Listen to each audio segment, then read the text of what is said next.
Fight!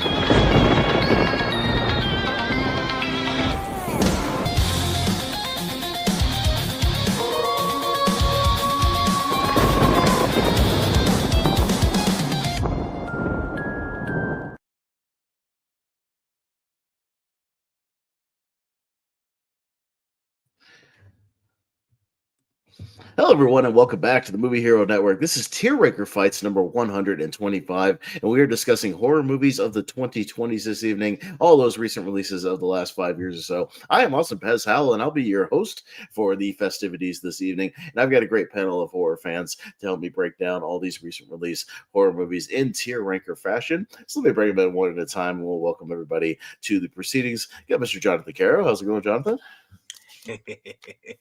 Very evil right now tonight. Mm-hmm. No.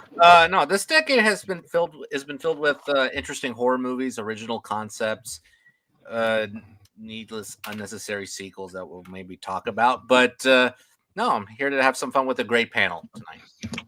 Yeah, no, we're gonna have a good time tonight. Let's bring in the rest of the panel. We got Michael the Wolfman Wyndham. How's it going, Wolfman? What is going on? Yeah, I'm really excited. I've seen a lot of these movies on this list, most of these, because I'm trying to watch as many new releases, all the new releases that come out, and yeah, I love just a lot of the movies from this decade. I really like, but more on the indie side. So it's going to be kind of interesting to discuss because there's a lot of trash, but there's also a lot of great ones, and we got a good mix of like international and a bunch of different stuff on here. So yeah. No, we'll break down as many as we can in the time allotted here. We're in the rest of our panel. We got Richie Goodacre join us for at least about half the show or so. I know he can't be here the whole time, but I wanted him to get to participate tonight. So how's it going, Richie? Oh my God! Yeah, that's very much. No, I played that for the 1990 show we did the other day, Richie. That clip. That's not in tonight's show. Okay. No, good. I have to bring this up because I don't know when I was going to bring it up. But have you lost weight, Wolf? You look good. Just saying. I'm not hitting on you, but you look good. Actually, I have. I've been working out a lot. The doctor said I had like abnormally high blood pressure, so I was like, okay, you know what? I'm going to start working out a lot and like losing weight. So I was like, there you go. Good for you, man. Good for you, so there you go. Not hitting on you, but yeah. Anyway. We'll talk about Thinner. He actually got a curse on him, and now he's getting thinner. He ran into a lady on the street, and yeah, he's got a curse on him now. I got Mr. Chad Webb. Welcome, Mr. Webb. Good to see you, sir. How are you? Yeah, it's great to be here. It's been a little bit of a while for me. I looked throughout the slate of the films, and looks like I've seen about half, and hopefully a lot of those half are good ones. Hey, no, I mean, given the fact that I've got like 200 movies on this list, that's pretty good. So if you're seeing about half, you're okay. You will be totally fine. And also we got here tonight my good buddy, Mr. Jordan Owens, JPO, the master of all things trivia. How's it going, JPO? I'm alone, but I don't feel alone. Oh God, it's Tony. She's here for revenge. Oh, darling. Good to see you. Yes.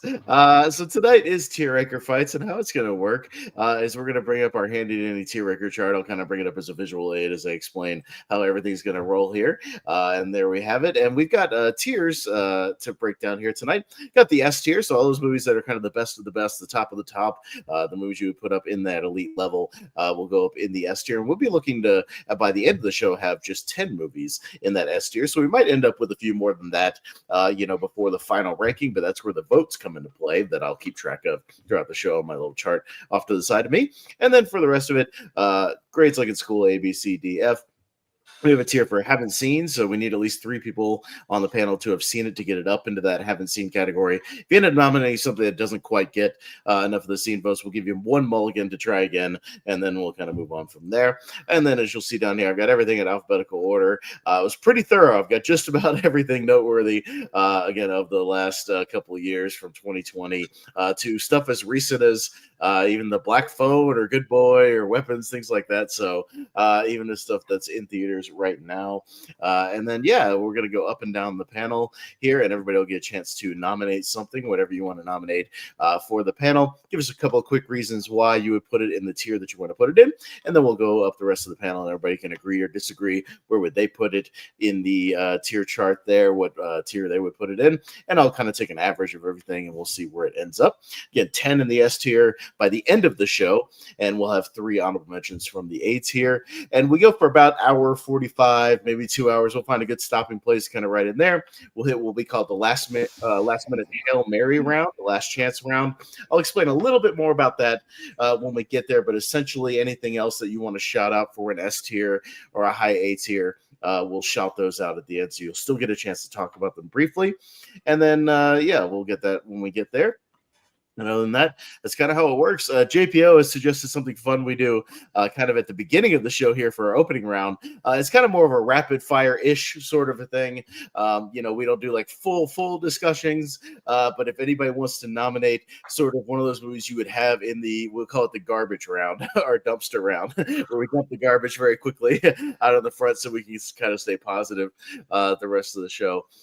And everybody can get a chance to nominate something quick, and then we'll just kind of almost rapid fire the rest of it. Would you guys agree, disagree? Where would you put it really quick? But we won't go as thorough as we usually do for the regular rounds. But JPO, you're at the bottom, so you can set the pace here. Anything you want to nominate for that garbage tier in the bottom, sir, for that F tier? What do you got? Let's go. It's for JP. Let's go down to the J's. Third or fourth one. Cheapers Creepers Reborn. Let's put that in at the F category here. Even if you can separate art from reality, the first one's unfortunately directed by a bad guy, but it's still a fun movie here. Second one has potential. And then these newer ones just are crap. They also screw up the lore too, so it's also insulting in that category here. The monster is different, not in a good way. Everyone sucks, not great acting. It's bad. It's a bad movie. All right, we'll kind of rapid fire the thoughts of the next. So, Chad, agree, disagree? Have you seen it? Haven't seen it. Haven't seen it. Okay, Richie? Haven't seen it. I've no interest really, but Okay, not fair. I know Wolf has seen it. Wolf, where would you put it? Yeah, I made it very vocal that I was angry in my review because I spent $14 on this when I'm a Regal Unlimited member. Oh, buddy. I hate myself for that. And I was went on the worst rant. So fuck this movie. Is definitely stay in that. F or fuck this movie. Jonathan, have you seen it? I haven't seen it.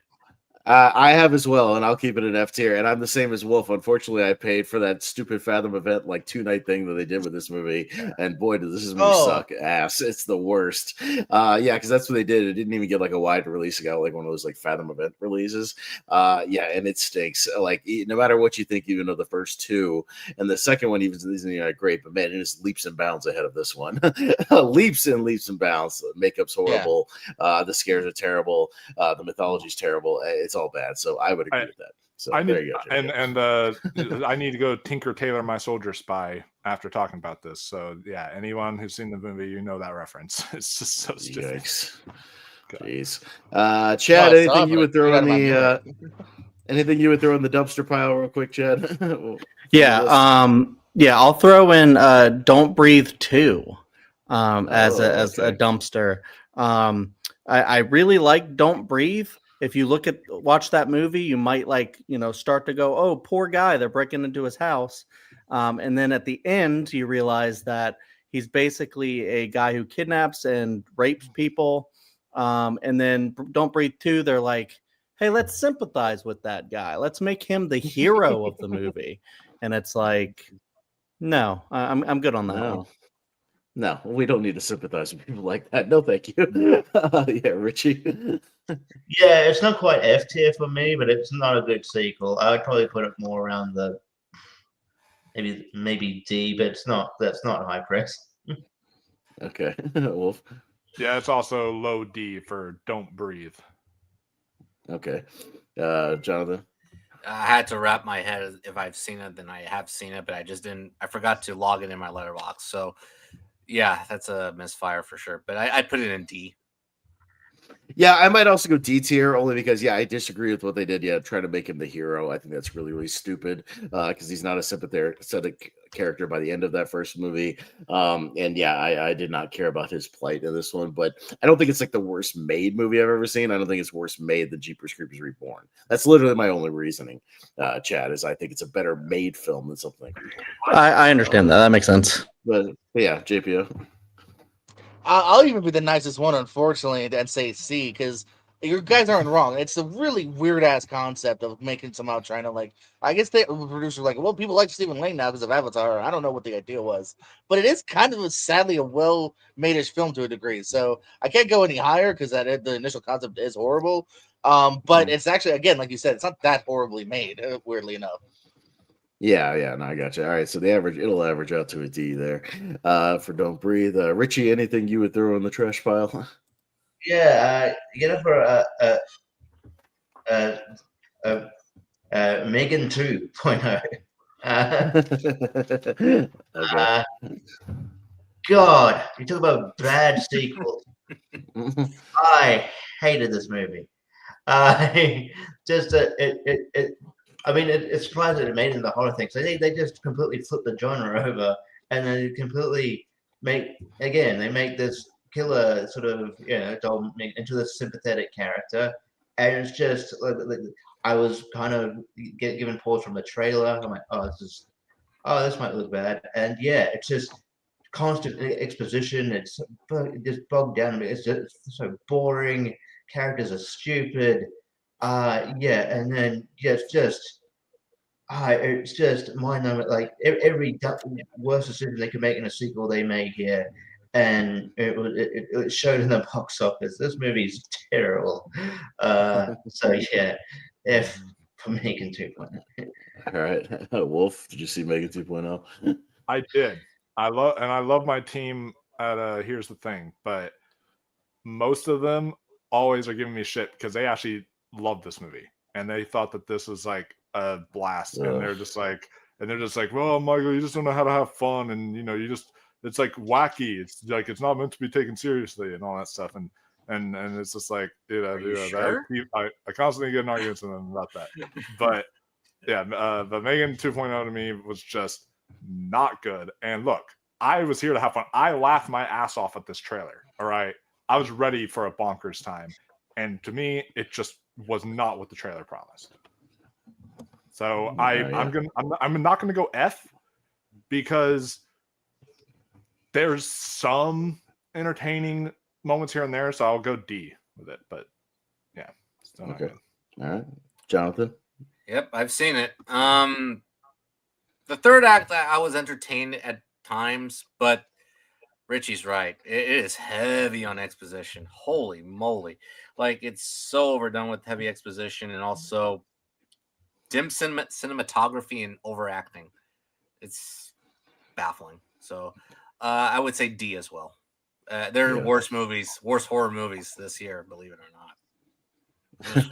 And there may end up being, but it's my most hated movie of the year so far. I hated this movie. My most miserable experience in the theater I've seen so far this year. Maybe this side of Smurfs. That movie's pretty fucking miserable too. This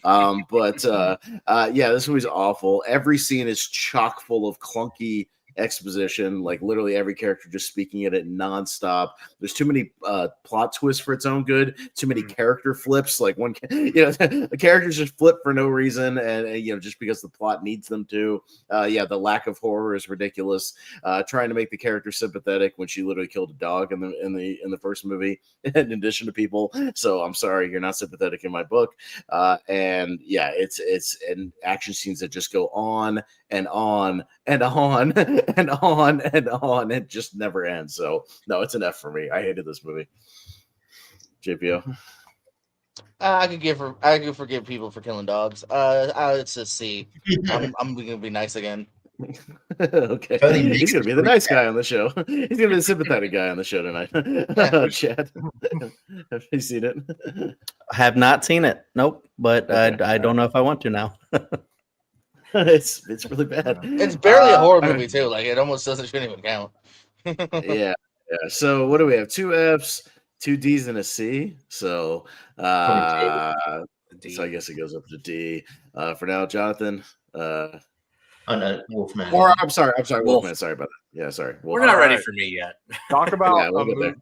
So talk about a movie that I straight up hated. This was a movie that straight up like actually pissed me off viscerally, and that would have to be, it was my second worst. If Jeepers Creepers Reborn didn't come out, this would have been my worst horror movie that year, and that is Dashcam.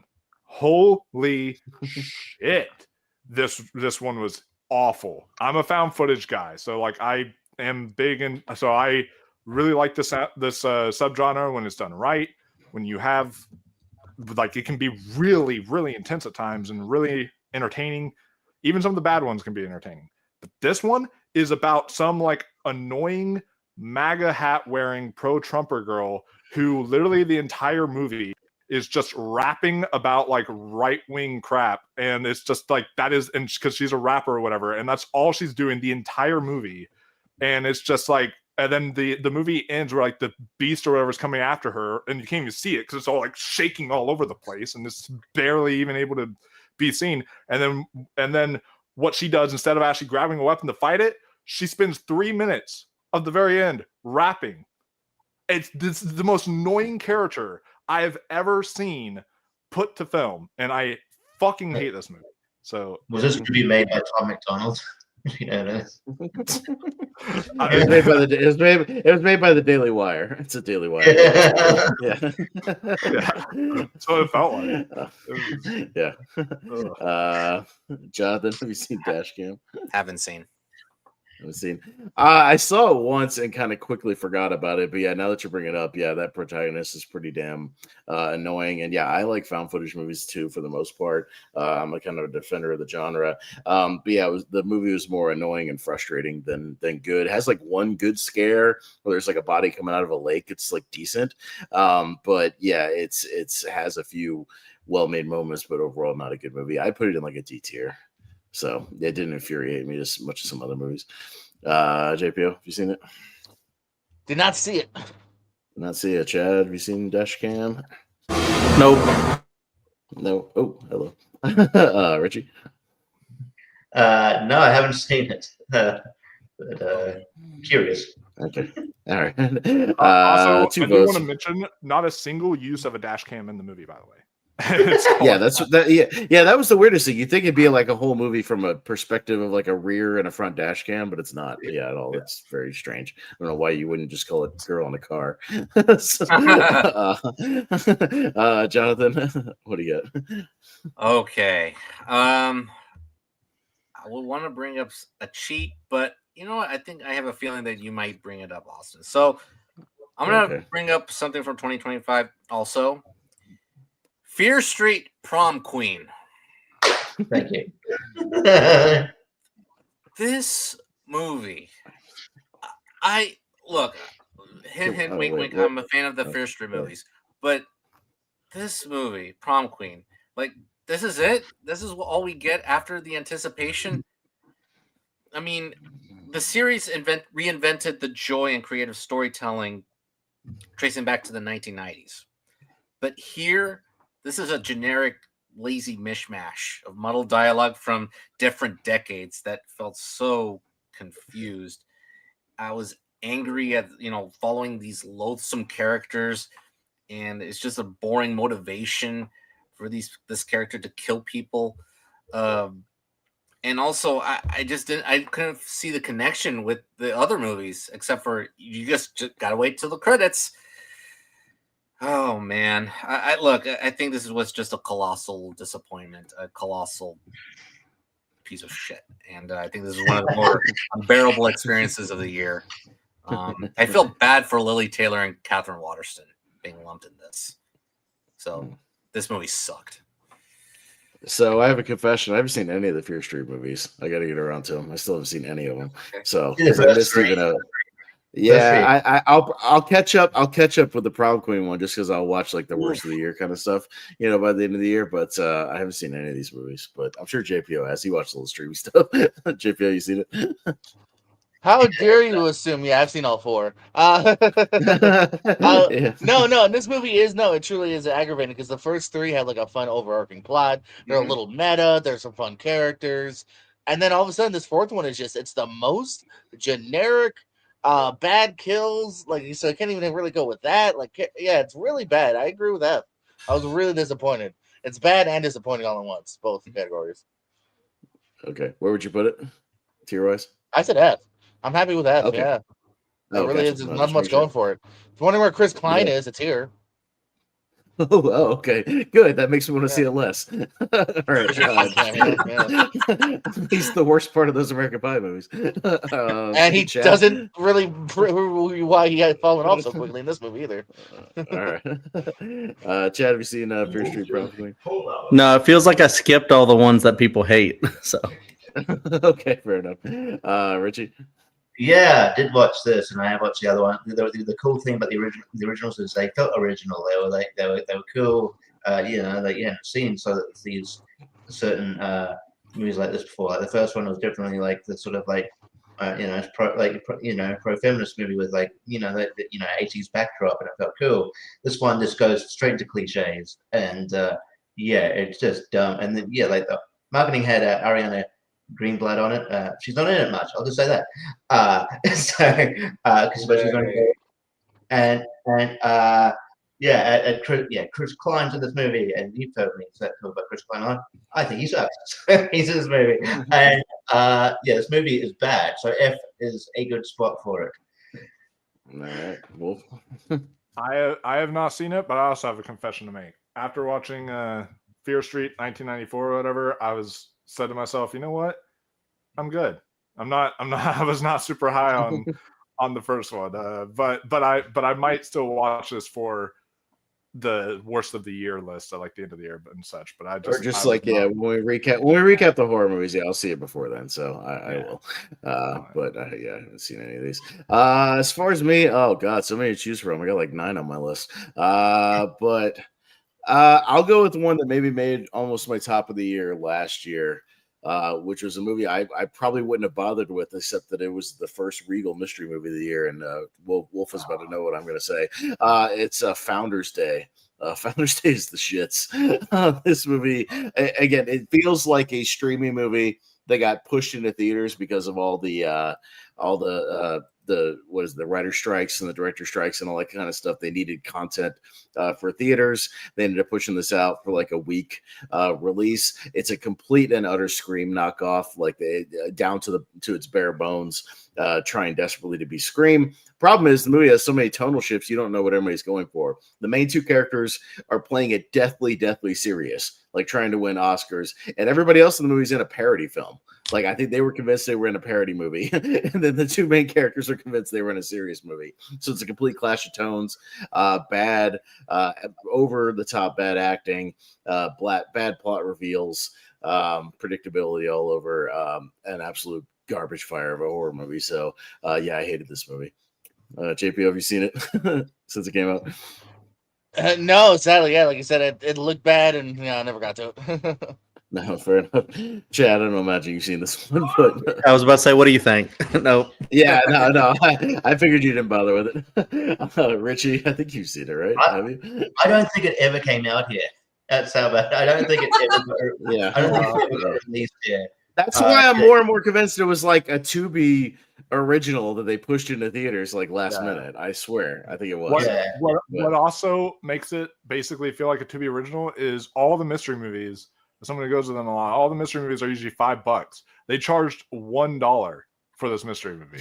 And then most people still walked out in the movie. I started out with a full theater. 75% of the theater had walked out by the end of the movie. We're gone. It was just emptied out very, very fast. I also hated this movie, and I would still give it an F. But like, I was slightly more kind than this than you were. Only whenever we were doing our roundtable discussion, just because my theater experience was a lot different. They thought they were at the Room or something. They were howling hyenas laughing. Like, there was people just like completely laughing at this movie. Like, sure, like that doesn't mean that you liked it, but like at least it made the viewing experience fun. But yeah, it's still a disaster. And one day we have to do a drinking game to Founders Day. That would be. Oh my God, you're gonna need to go to the hospital. Mr. Caro, have you seen Founders Day? No. I haven't seen it. All right, I think you guys wouldn't care if we listed an F tier. It's that bad. Trust me. Yeah, Just trust me okay. on this one. Sure. Trust me on this one. All right, let's go back to the bottom. All right, we'll table that for now. JPO, let's get to the real meat and potatoes of the episode. Let's get to some good stuff. What would you like to nominate first for your true first nomination, sir? Now that we got the garbage out of the way. Well, I could go different ways here, obviously, but since you said meat and potatoes, that reminded me of the menu. Oh, okay. For that, Hey, fair enough. in the series for me. Yeah, no, this was I don't want to even say a pleasant surprise. Again, the cast listing on there, and I don't think Ray Fiennes signed up for just a generic horror film. So the writing is there. It's a very intriguing to the very end, interesting side of things with Nicholas Holt and his character arc, and really want a cheeseburger at the menu. All right, fair enough. Mr. Webb, what do you think about the menu?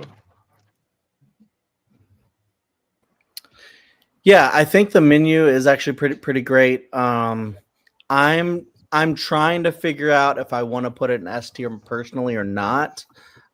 Just because I do think the writing is pretty excellent. I'm just also wondering, it's definitely a horror movie, but I'm just wondering, how horror, because I'm thinking it might, kind of sift more into the drama territory too often, although it is very horrific a lot of the times. But yeah, I do think that was one of the most well-written movies of that year, and I had wondered if maybe it was going to get a writing nomination. It was that good and well acted. I'm thinking of putting it in A tier. Okay, personally, that's fair.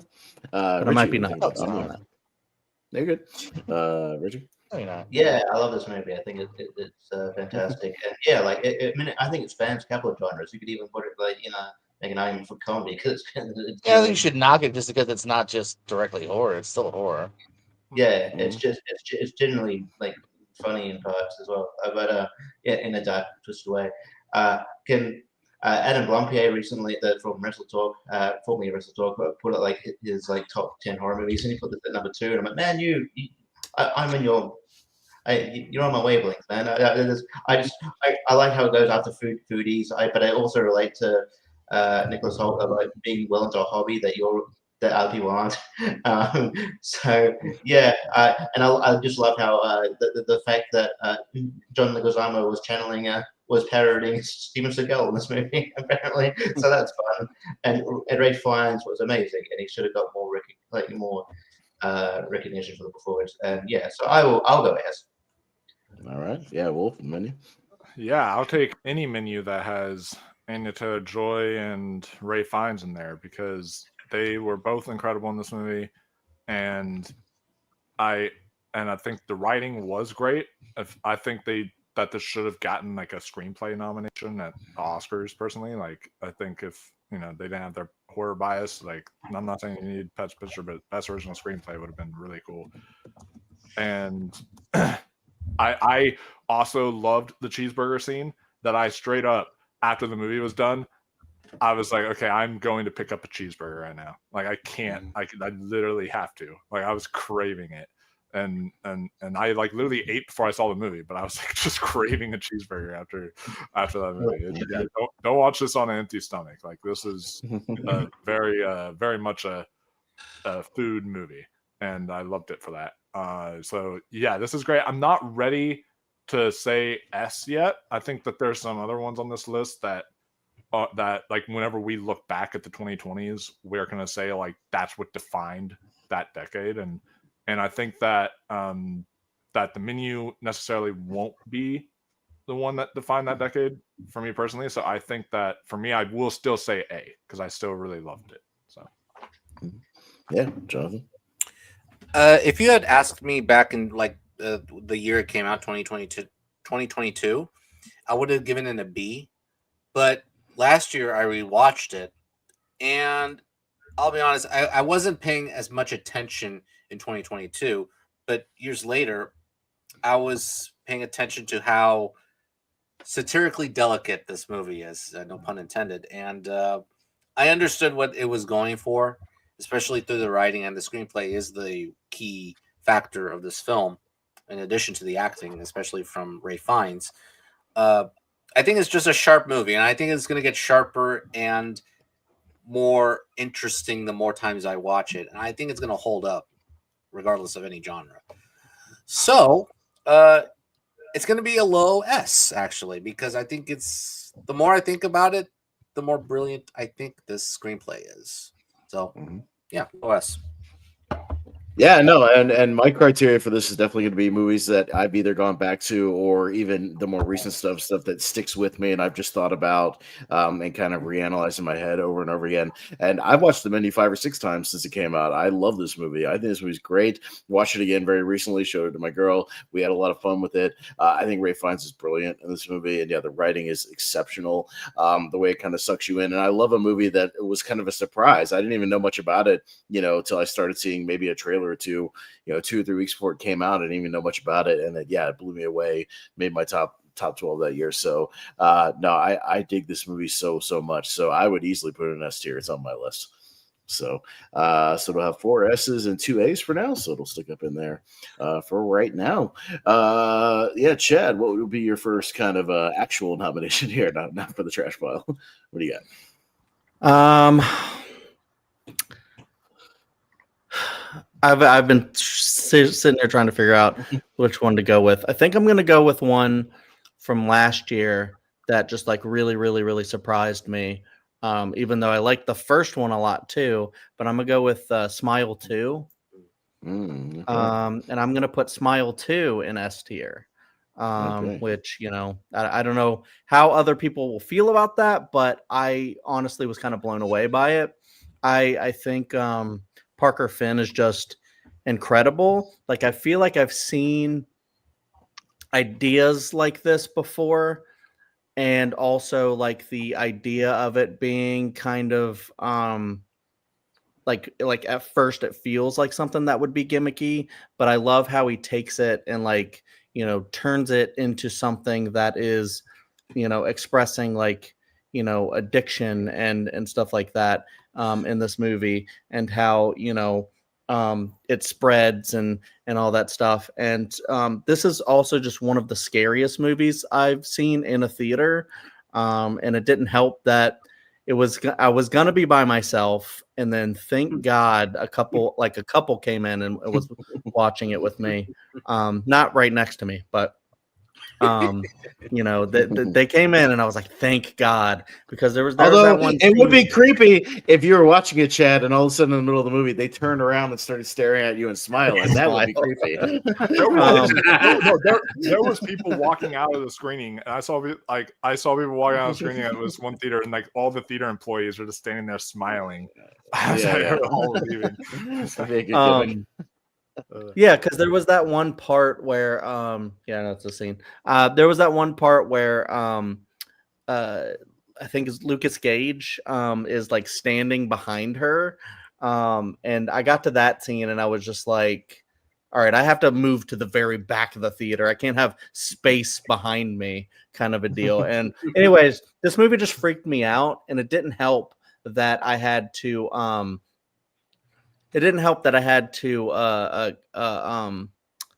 drive home at night after that. And there were like 2 very creepy car scenes in the movie. But I think this movie is just incredibly shot. I think Naomi Scott gives like one of the great like horror performances that I've ever seen in this. And just like the journey this thing takes you on, and just some of the shots, the creepiest shots, like all of the performers smiling in her room and chasing her. It's like, I don't even know how they accomplished that.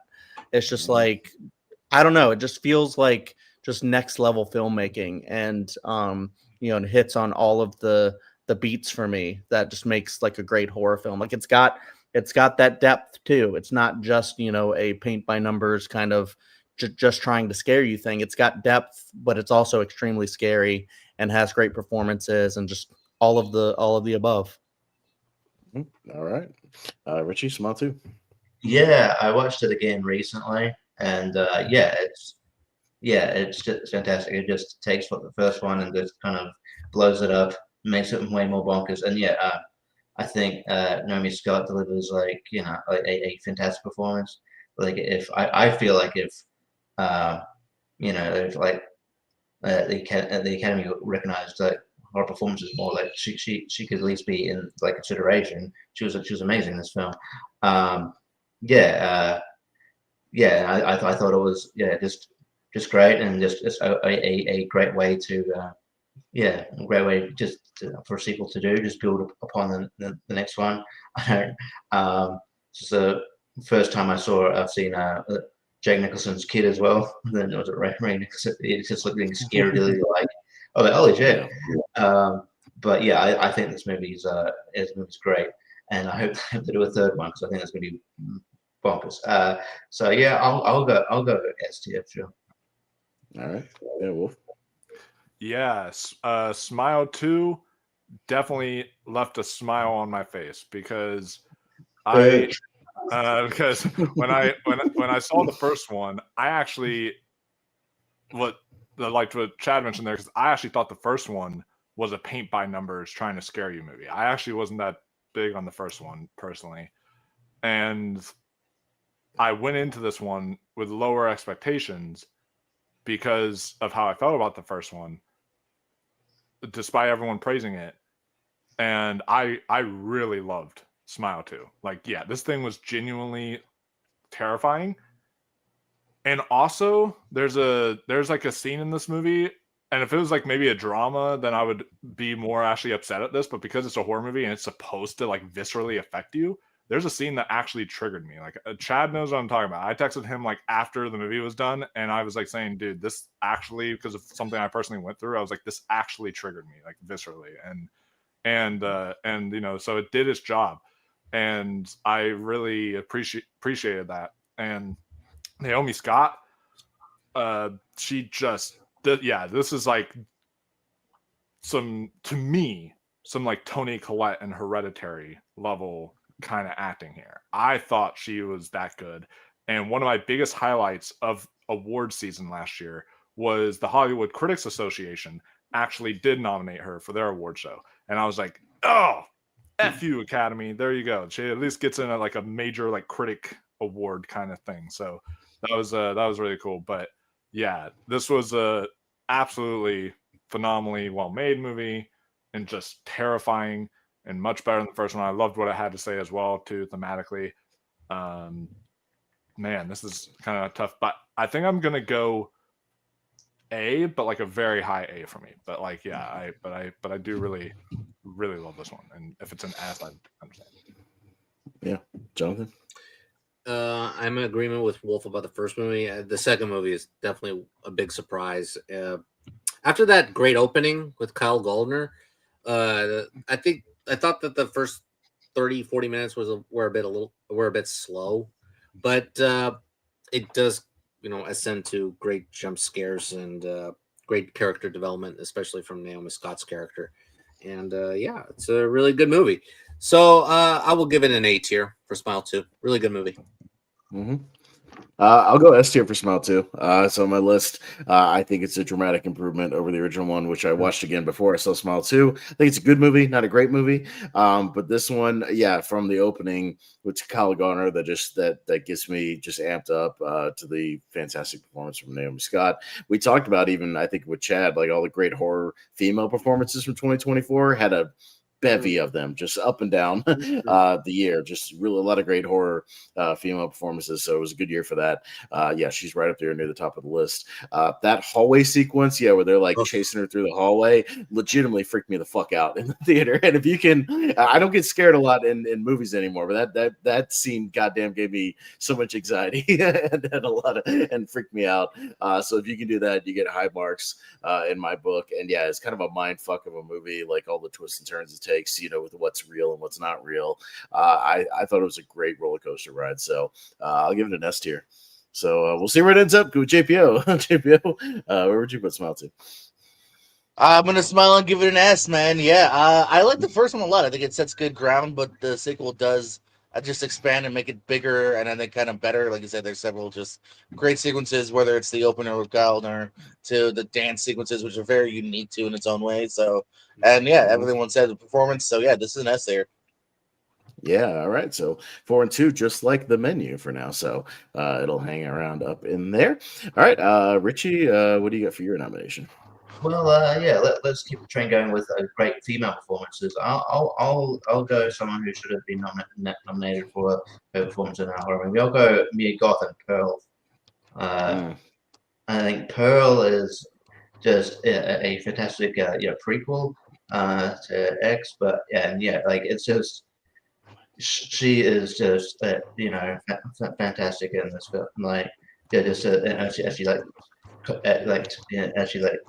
just sort of unravels, and yeah, just yeah, and I like the aesthetic of the film, and yeah, that especially that last scene where she's like kind of that torturous smile, and it says a lot. It says a lot without without saying anything. But yeah, just yeah, it's just masterful acting, and yeah, it's just a really good film. Yeah, so I think Pearl is fantastic, and yeah, so I think it deserves S. All right, Wolf, what about Pearl? One of the according to Jonathan Caro's thing that he's doing, one of the best horror movies of the 21st century. So there you go, Pearl.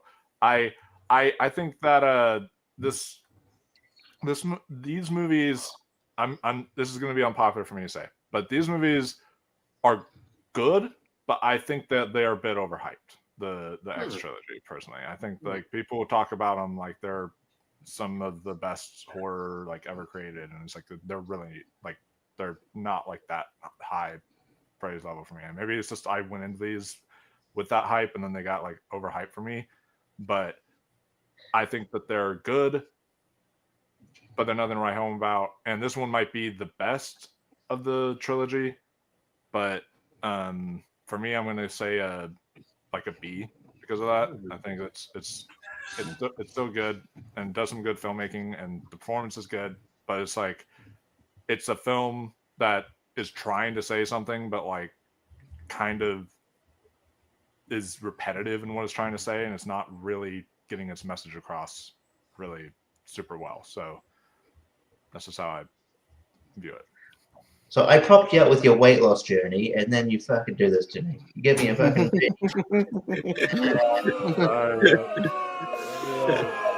Ouch. Yes. Yikes. Anyway, on to me. Actually, I'm going to give it an S. This will be the only one of the three I would give it an S to, because the more times I watch this movie, the more I think that Mia Goth should have gotten at least like a consideration for awards, for awards conversation, because it's not just a horror movie. It's an important psychological character study about a young woman's mental decline. She wants to go out into the world to pursue her dream instead of living with responsibilities and sacrifice her well-being for others and for her farm. And the consequences of her actions, bite her in the butt, and that's how we got X. So yeah, I think this is a great movie. I think a fantastic movie. So Pearl gets an S for me. Yeah, I'll make it easy for me because you're knocking off a lot of stuff on my list, so I can nominate other things. Yeah, because I'll give Pearl an S tier. I think Pearl is great. Yeah, I can't get enough of watching this performance. I think what she's doing is so damn nuanced and layered in this movie, and yeah, seeing her slow progression into madness. I just even love the technical aspects of the film. I love the Technicolor, like the old school sort of look of the movie. Looks great. Like the period piece setting. I like the fact that it's a rare daytime horror movie. It's the opposite of X, which is mostly at night, and you flip it and have this kind of dichotomy of the daytime horror movie, which is rare. So I enjoy that as well, and it's my favorite of the trilogy. So yeah, I'll go S for Pearl. JPO, what you say about Pearl? Yeah, let's boo Wolfman. I'm joking. I actually agree with him. B. Oh no! I think she's fantastic and like worthy of all the praise. I think that's the best part about it, though, is that last monologue. Otherwise, I think it's a good film, not a great film. All right, we'll see how this pans out. Chad?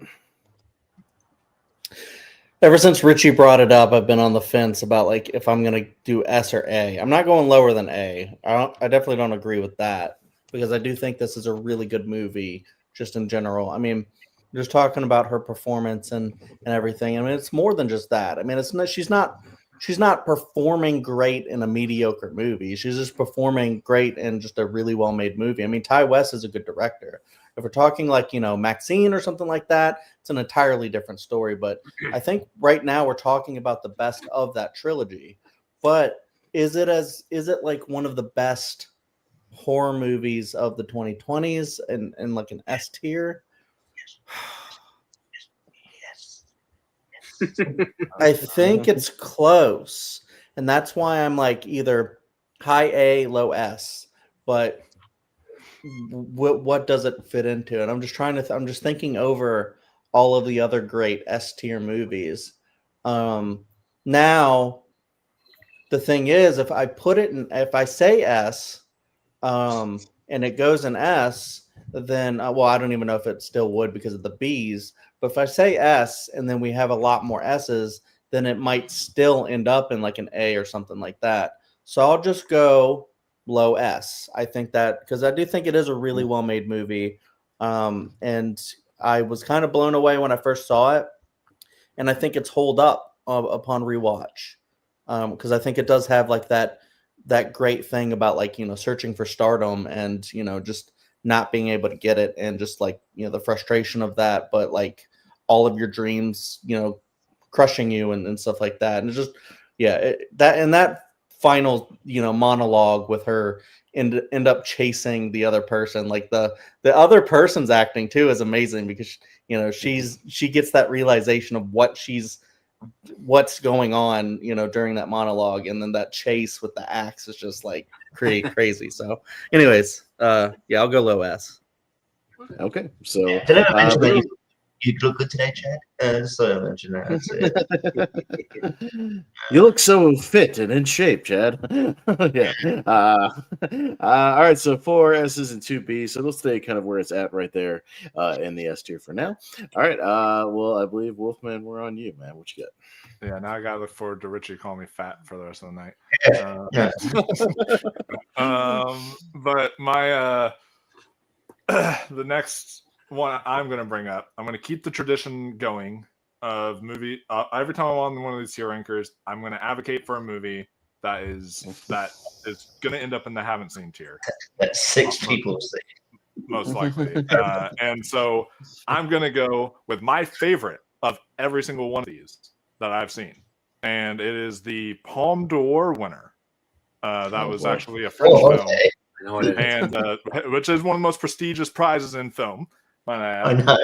And this one was Titan from Julia Ducournau. So yeah, this one was to me excellent body horror. If you are like a Cronenberg fan or a fan of some of these other body horror type of movies, this one definitely honors those. And it is definitely a wacky kind of premise that even when I first watched it, I was like, what the fuck? Because it is wholly original. Because it's a girl that has sex with a car. And then after she has sex with the car, things start to happen, and it's interesting. That's all I want to say without spoiling it. Well, that's you know, I would expect consequences when you have sex with a car, but you know, maybe that's just but that's but what's super interesting is it takes a movie with a very fucked up and weird premise like that to make one of the most profound movies about self-discovery, about relationships, about sexuality, so many other themes in here. And you at first you don't really like this character because of what she is doing, but then she meets I think his name was Thomas, the male character, and she meets the male character, she meets the guy character in the movie, and then they form this bond with each other that is just palpable and honestly very heartwarming and beautiful, and it almost becomes this like intimate horror movie while also being completely sadistic at the same time. So it's something that's like truly outstanding piece of filmmaking, because also the opening sequence of this film was literally not just edited to look like it, was actually shot in one take, which is cool. Like Julia DeCornell talks about in interviews, it took them like 25 different takes to master it. Like with the whole one take shot and everything at the beginning. Like this has some incredible filmmaking, a great soundtrack, great performances, and great gore and body horror effects. And just each rewatch just gets better and better. And I truly feel out of every film on this list, this is like the timeless classic that on this list. Jonathan. Wow. So I have seen it. I'm not going to spend too much time on it. It is a provocative body horror film. I need to rewatch it, but it is really good. So I'll give it an A. No, I have it on Blu-ray. I've seen it. Yeah, she has sex with a car. It's very artsy fartsy, and it's fine. B. I'm waiting for the sequel, Teton 2, where they amp it up. She has sex with an 18-wheeler. I'm sure that'll be. Hell yeah! There we go. Now you know, you always got to go. You always got to go bigger for the sequel, right? You know, that's what happens. JPO. I haven't seen it. Of course, Chad.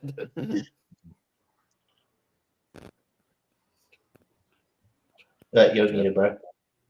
Yeah, Chad.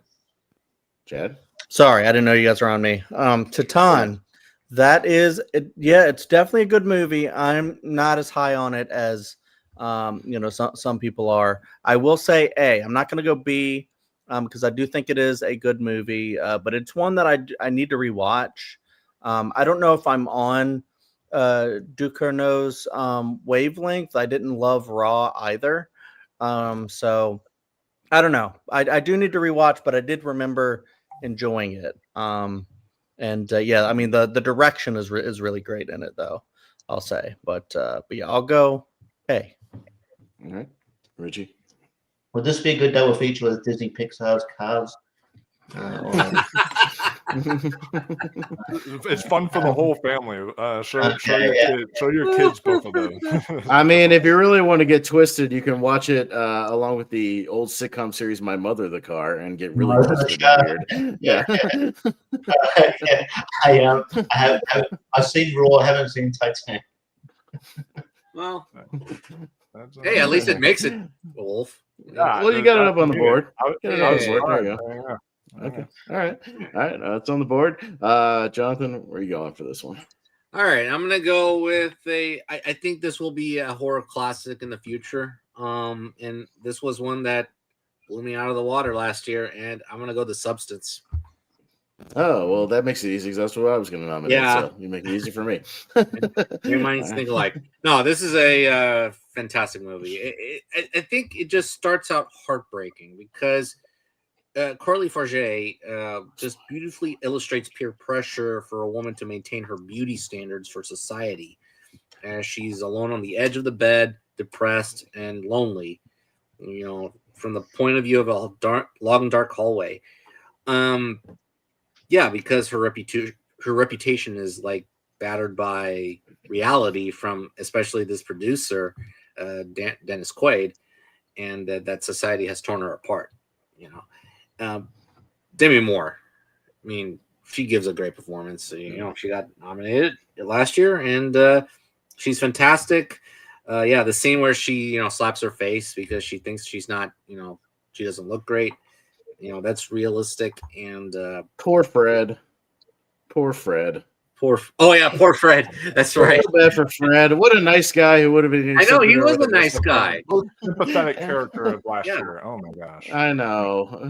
He would have totally accepted it even with her messed up hand. I feel exactly. Like what a genuine good guy. Come on. And Margaret Qualley does a good job too. I mean, as the youthful rising star, I mean that generates the media attention and contrasted Demi Moore.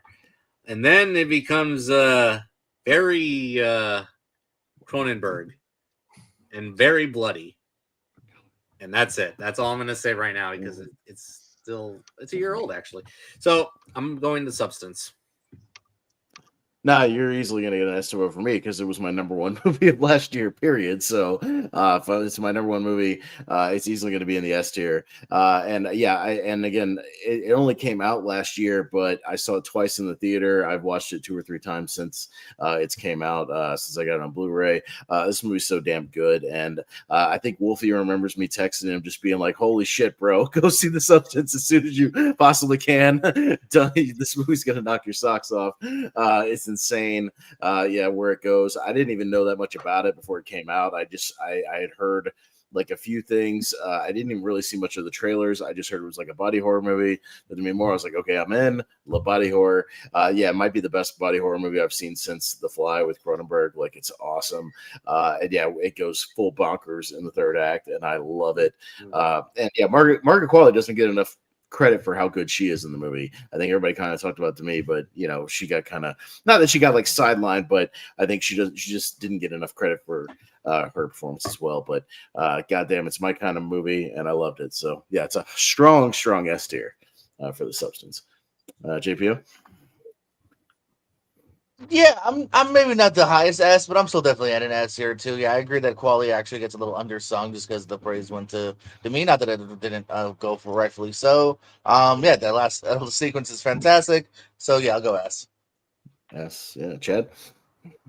Yeah, I can't not go S with the Substance as well, because it was like the movie last year, like in a year of great, like so many great horror movies, that, you know, The Substance was like the talk of, you know, is it going to get a Best Picture nomination?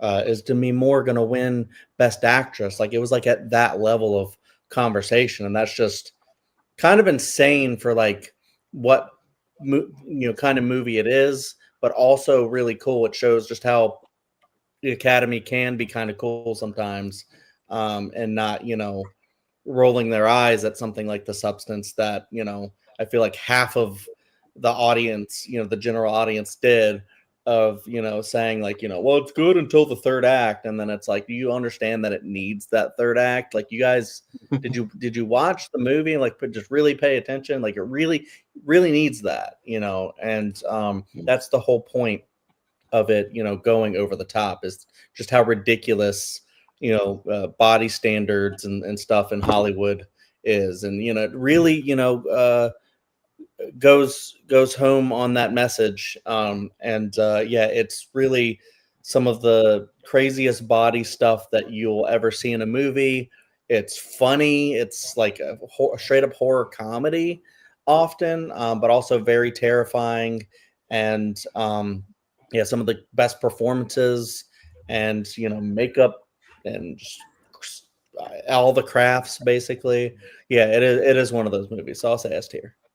Yay for practical effects. Yay. They're the ones that hold up the most. Richie? Yeah, I was thinking about knowing The Substance before I did Pearl. I figured Substance would come up eventually. So yeah, it's fantastic. Yeah, just wild time at the theater. And yeah, like the fight scene that the Monk Polly and Demi Moore have, holy shit. That is just bonkers. I'll go shout out to another guy. I think person I think is sort of getting out of song. Dennis Quaid is I think his best performance in years as well. And I think it kind of, almost, I feel like he's been doing a lot of like direct to DVD. Like I think it kind of maybe saved him from that purgatory. I think he's getting more work now from it. But he's fun as that sort of you know, sort of creepy dude. And he wasn't even meant to be the movie. It was meant to be Ray Liotta, but he passed away, unfortunately. Yeah, it's just a fantastic movie, and I've watched it a few times since then, and yeah, it's great. So yeah, S tier for sure. All right, we'll see where it ends up, Wolf. Yeah, because of the chat search option on Messenger, this is what Austin's exact words were. Oh boy, Jesus! He said, "Holy fucking shit, Jesus God Almighty, what the fuck? What the fuck?" the most insane movie I've seen in like a decade. I stand by those words. It still is every time I watch it. Yeah, it absolutely is definitely one of the most insane movies of the decade, and we actually reviewed it on the channel, and yeah, we had a lot to talk about, and this is another movie that I feel up there with me personally with Titan's going to be like a timeless classic that just people are going to look back at and remember. And I feel that now the Oscars are slowly starting to kind of come back to like actually like realizing that horror is actually much more deeper kind of medium. And so I think that they're now starting to nominate more horror, because now we are going to get Sinners nominated this year, and we could even get Frankenstein, and like none of that I feel like really would have happened if the Substance didn't push it to that level. Like the Substance like was just such a shock that it was able to do that it just like it pushed now I think the Oscars to be able to just have this wake up in them. And yeah, you know, this is a movie that is full of substance, that has a lot to say, and it's not at all subtle, but it shouldn't be subtle. Like what it's saying is something that really people need to know and understand. And yeah, what a comeback for not only Demi Moore, but also for Dennis Quaid, because Dennis Quaid was doing like a bunch of that like Christian flight on a plane movie or whatever the fuck, and then like and then some other weird ones, and then he does the Substance, and it's like, dude, give me this, Dennis Quaid. Like this is what I want. Just like do this over and over, and you can like just win my heart again.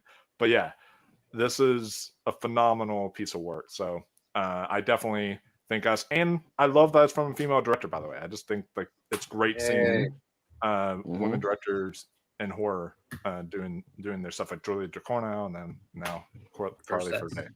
First, that's sweet. Nice. Yeah, that's sweet. The Substance. Check out the trailer for Shell, by the way. It's basically the Substance with it. It's the Shell is the Substance ordered on Temu. Yeah, that's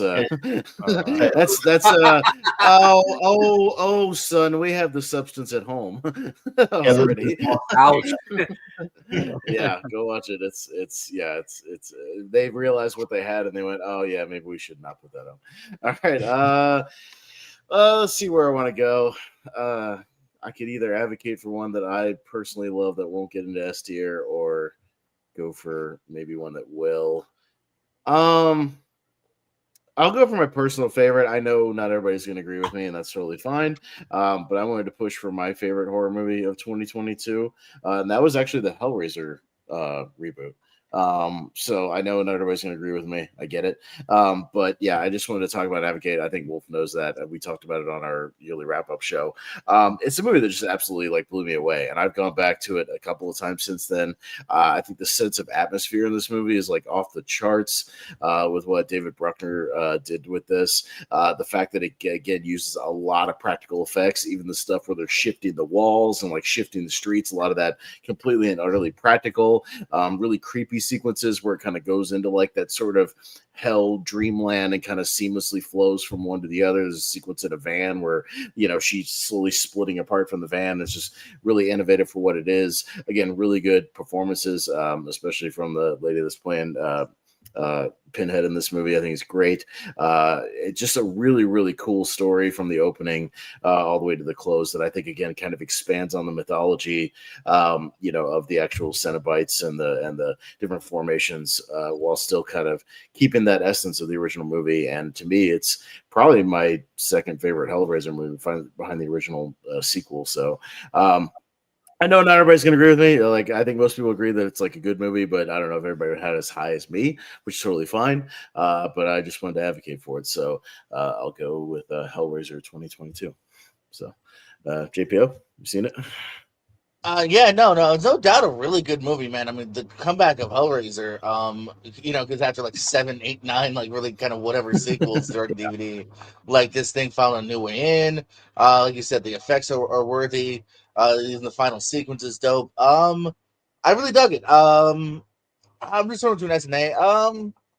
Yeah, I don't think it's talked about enough. Actually, I don't know if we're gonna get a direct sequel to this. I hope we do, but maybe we won't at this point. I'm gonna say yes. I would like a sequel to it. I know they've talked about it, but we'll see if it actually happens. But Chad, Hellraiser. Yeah, I do agree. I actually did like this one quite a bit. I'm not huge on like the franchise. I just need to go through and just like watch a lot of them. But No, you don't. You don't. with this You're one, fine. I want to. I want to. 3, this, and you're good. Just watch the first 2 and then this. Watch the first 2, and then you're I'd good throw till 3 this in. one. I'll Yeah, throw Maybe 3. This 3 one- for goodness. This one is Henry Cavill's one of the sequels, isn't he? Isn't that one? Yeah. Henry Yeah. Cavill and Adam Scott are only 2 weird like cameos. Yeah. Yeah. I'm sorry, Chad. Good. That's right. But it is good that you don't need to watch, any of the other ones to get this one. Yeah, I agree. I think a lot of the practical effects were really good, and the story was interesting. I liked how it ends with the dude basically becoming a Cenobite, and they showed like that process, and I thought that Mhm. that looked really cool. And I think what's her name, Jamie something, was really great as like the what did they call him, the prince? Is that what he's called? The priest? Something like that. Yeah. The And then, priest. Jamie um, Clayton, by the way. I wanted to give her credit. She's really good. Thanks. Yeah. Yeah, Jamie Clayton. Yeah, so I mean, I just actually really enjoyed it, and I was surprised because most like reboots of a popular franchise like this don't come out and are actually pretty good. So I don't know if I'd go S tier. I'd probably need to rewatch it to actually be on that level with it. But I'll go A with it. No, that's fair. Richie. I need to watch this. Okay. Wolf. Yeah, I'm not super high on the Hellraiser movies. I own them on DVD, so I did like a whole binge of like the entire franchise. And God, there's some bad ones. Like it gets bad, real bad. And Well, this one, most of them, just to be, a fun fact, most of them were not even Hellraiser movies. They were like just random scripts that they shoehorned Pinhead in the last 10 minutes to make it a Hellraiser movie. That's why most of them are terrible. They're just like random, just whatever movies. And I agree. And I agree that like the first 3, because I would say the third one has fun moments. Like it's not like a great movie per se, but it's got fun moments. I'd say all you need to do is watch the first 3 and then like this one, and then just skip the rest. But yeah, this Hellraiser movie actually genuinely really surprised me, and I just gotta say this, like, fuck you, Hulu, because they have had movies like Prey, they've had movies like No One Will Save You, and then now Hellraiser. These movies that should have gotten theatrical releases, and with they were made on lower budgets, they would have done at least a decent box office, I feel, if they were actually in theaters. Or if you're not going to do that, at least give us actual physical media releases of these films. But they didn't, and it was just such a did they I was for gonna say, Hellraiser? No, but I have a Blu-ray of it, but it's not maybe on the up and up. But I have one. There's a guy there's a guy in North Carolina where I live that actually makes There's a guy, Blu-rays. There's a guy that I know that might make Blu-ray releases of like movies that are just on streaming that you can buy a physical. So yeah, I kind of have one, but it might not be official. Just put it that way. Hey, but again, that's not. If there was an official release, I would buy it, but there isn't one. So like, what are you gonna do? You know what I mean? Like, it's not my fault.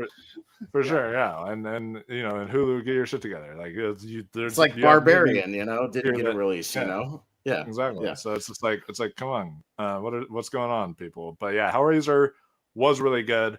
I'm not ready yet to say S. I think I need to see it a few more times. But I will say A for right now. Yeah. Jonathan, have you seen it?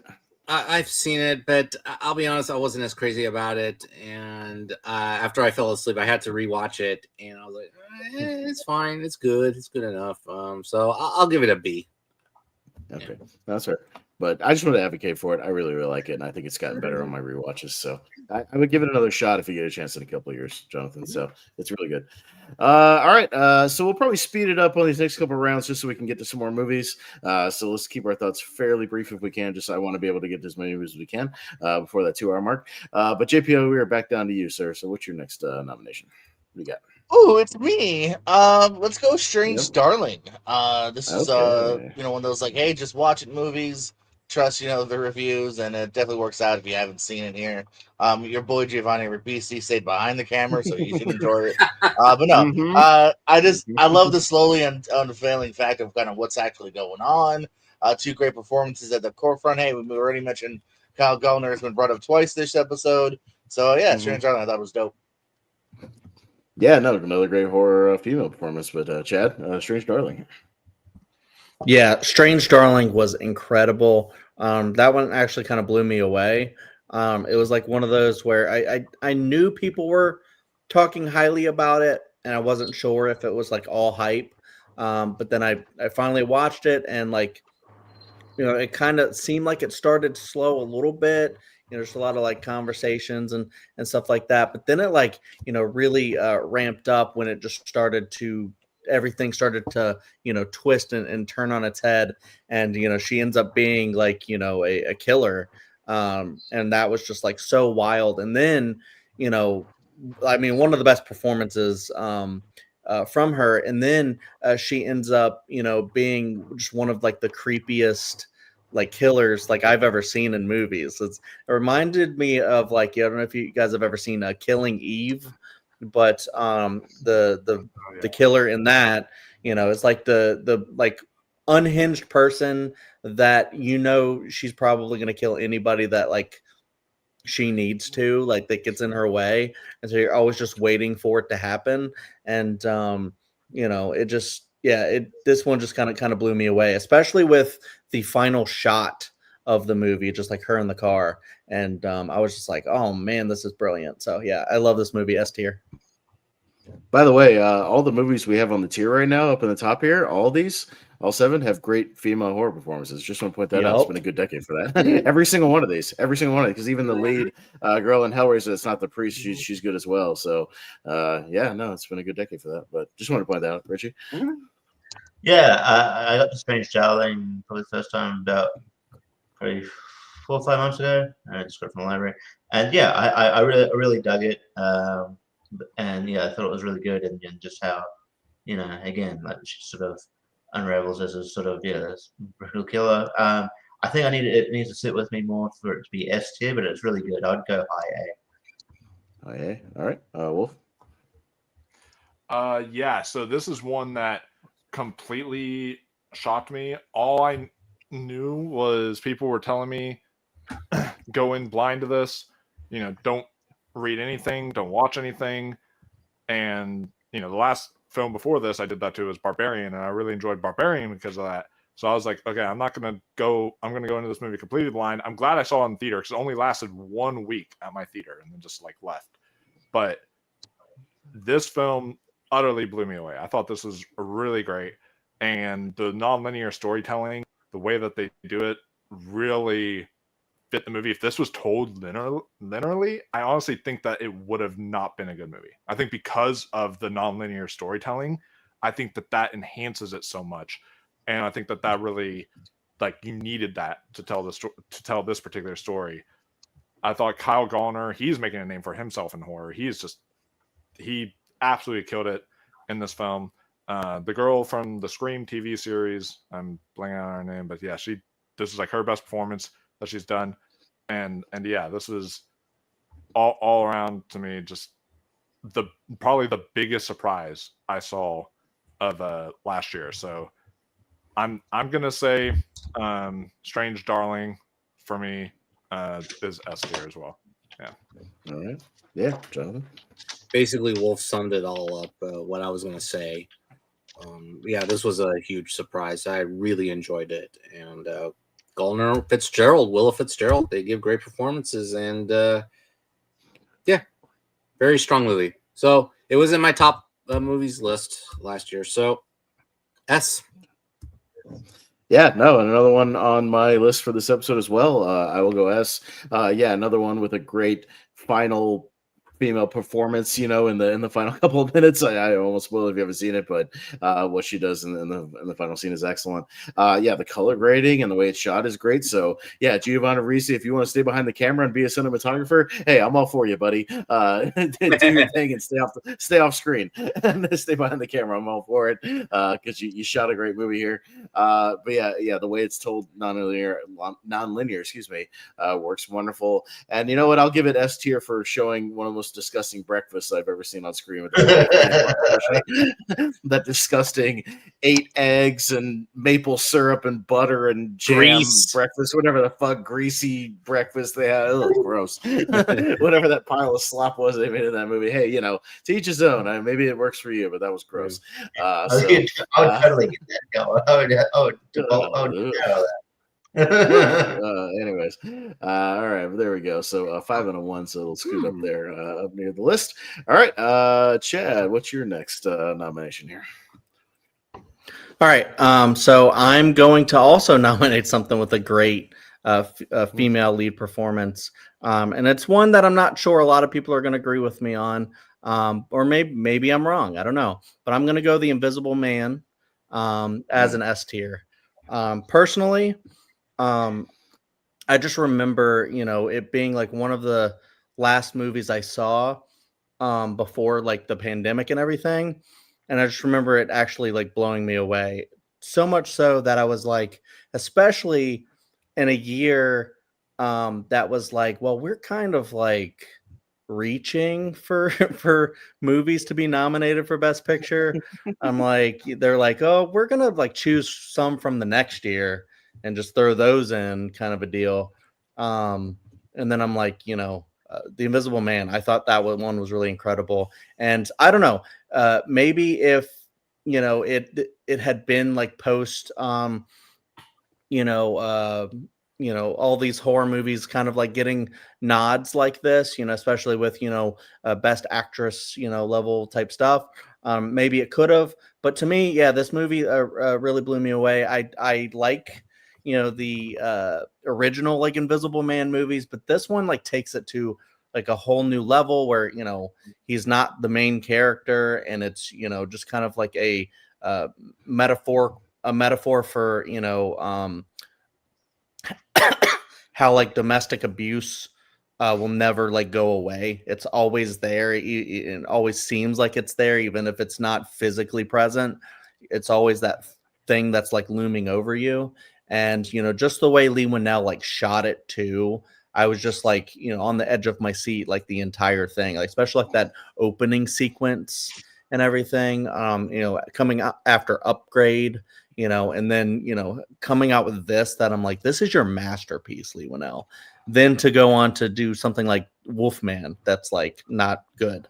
And then I'm just like, man, you're like an incredible filmmaker. But yeah, I think I liked it. I thought it was you liked it. Okay, well, all right. I'll say it's fine then. But yeah, The Invisible Man, I think is just that movie really, had a really weird backlash to it. I was like, there's way worse movies than this. I don't know where this fucking come from, but all right. You watch a lot of bad movies though, so my scale. I know. I that's what I always say to people online. I'm like, you need to see more movies, and movies like this are like in your worst of the year. You need to see more shit. Like, stop, bro. I will say though, it's no The Invisible Man, it's no Upgrade, kind of level. So that's what I'm getting at, is that it was disappointing because The Invisible Man to me was so phenomenal. So yeah, I love that movie. S tier. I think it might be my favorite horror movie of the 2020s. Yeah. All right, we'll see where everybody else is at. Richie. Yeah, I thought it was good, but I probably not as high on it as other people, but I can see why people like it. I think Elizabeth Moss did a great performance. I think it just doesn't stick with me as much as the other ones. I'm looking forward to the sequel, Invisible Man versus Invisible Stan. There you go.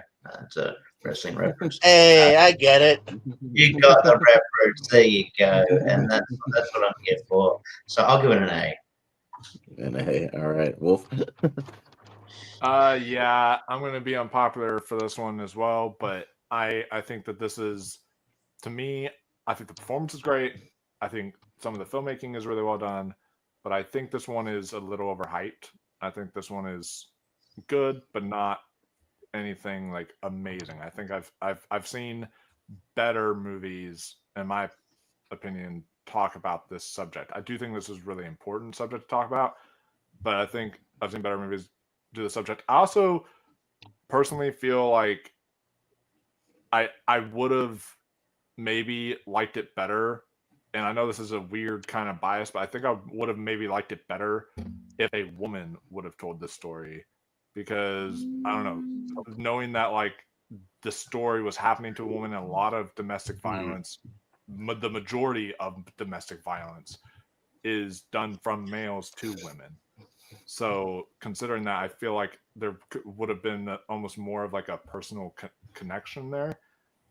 But I still respect Lee Winnell for telling this story. But yeah, I'm also going to go. For what it's worth, my wife also loves this movie, and she's a woman. No, fair enough. I'm glad she's a woman. I'm just glad the movie's your wife is a made. woman. Like, I'm not. Yeah. Unfortunately, man, I've been made the other way. So, like, I don't know. I hate. I didn't catch what tier you put it in, Wolf. What tier would you put it in? I would put it in B because I do think it's good. I think the performance is good, but yeah, Jonathan. Actually, I really dug it. It's a strong film with a great performance by Elizabeth Moss and Aldous Hodge, who doesn't get a lot of credit here. I think he's really good in it. Lee Winnell does a very good job retelling this classic film in modern times. There's some efficient jump scares and horror elements to this movie. So yeah, I really like it. So I'm gonna go A. I'm also gonna go A, because I don't have it in like my all-timers of the 2020s, but I think it's very good, and I think it's really well done. I'm always interested in kind of what Lee Winnell's up to. Yeah, even if Wolfman like wasn't completely up to my expectations, I still thought it was solid. But I'll still watch anything else he has in the next couple of years, because I think he's a talented dude. It's a good one. I just haven't gone back to it as much or as thought about it as much as some of the other stuff that's in the S tier right here. So I'll also go A tier. But JPO, where would you put it? I'm actually with S. I'm with Chad on this one here. No, I really dug it. That theater watch, when the last theater watches before the world ended. I think Elizabeth Moss gives a great performance, some great tension here. They were able to find a new way into the story. I've always liked this film a lot. So S. Okay. Well, it's up of A right now. So 2, 3, and 1. All right. Richie, what else you got? This will be my last one, so I gotta go. But yeah, so I'll nominate this. Yeah, I think the big takeaway from that last round was that Carrie is a woman. We established that. I can't leave without I can't leave without kind of championing my Australian guys. So I'm going to bring up Talk to Me. I think this is a huge accomplishment from guys who just like the Philippi brothers, who are just YouTubers.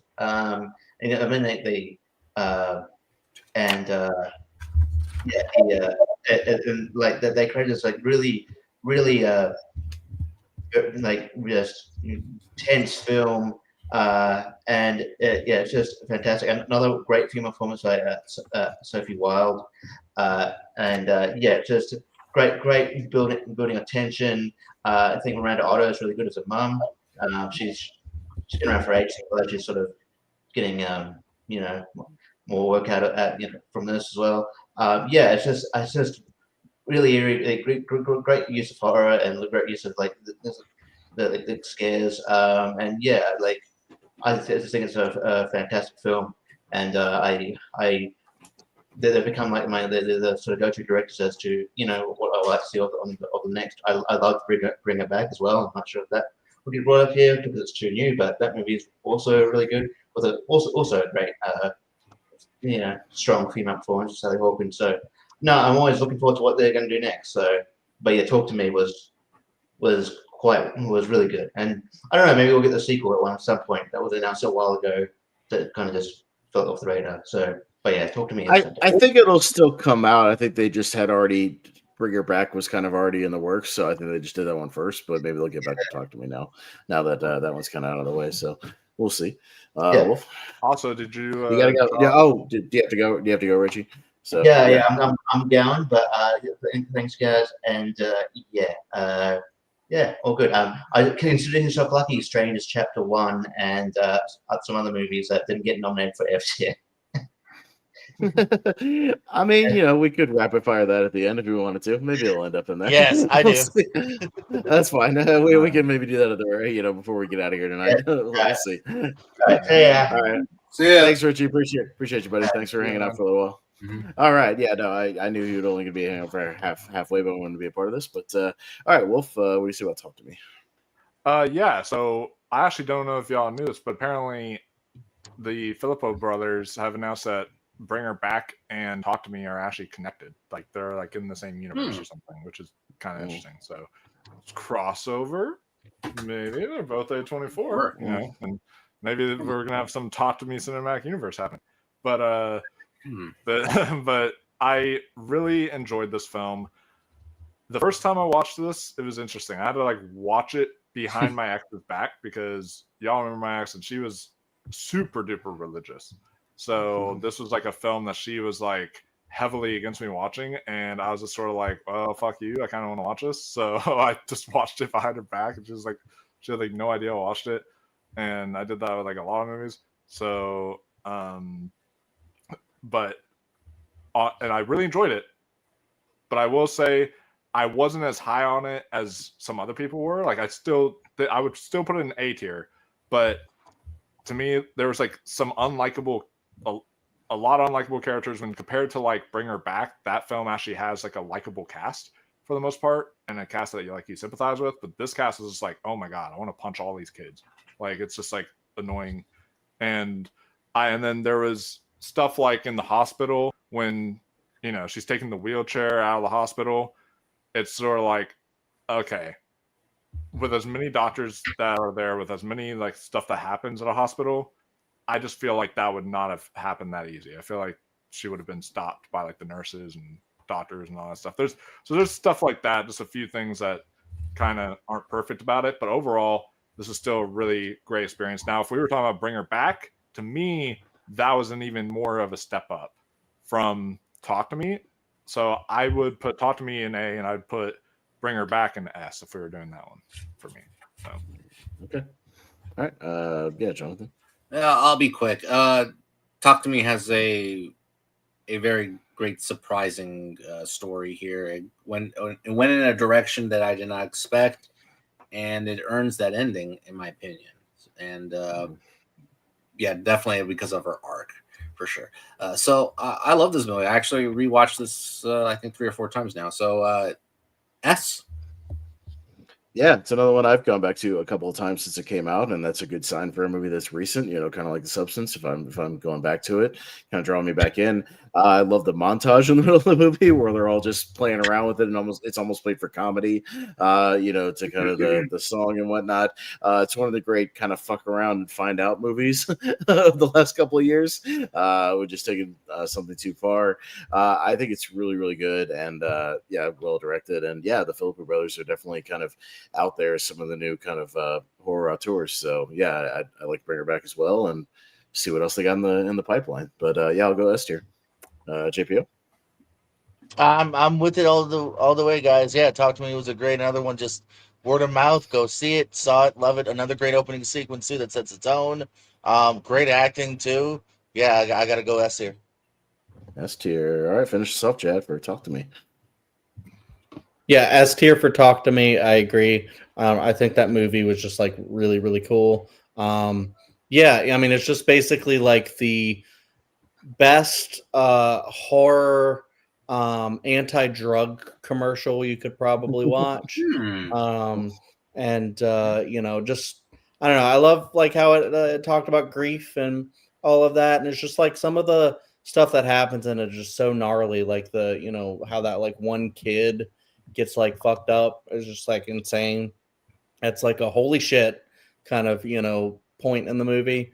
And I like what they do with kind of the go like reaching the other side or whatever too. And I haven't seen Bring Her Back, but like if they expand more on the Talk to Me, like I think they're supposed to, but if they expand more on like that world, I think it could be like the Black Phone 2 level, like expansion of the world that they built and Talk to Me, and I think that would be really cool.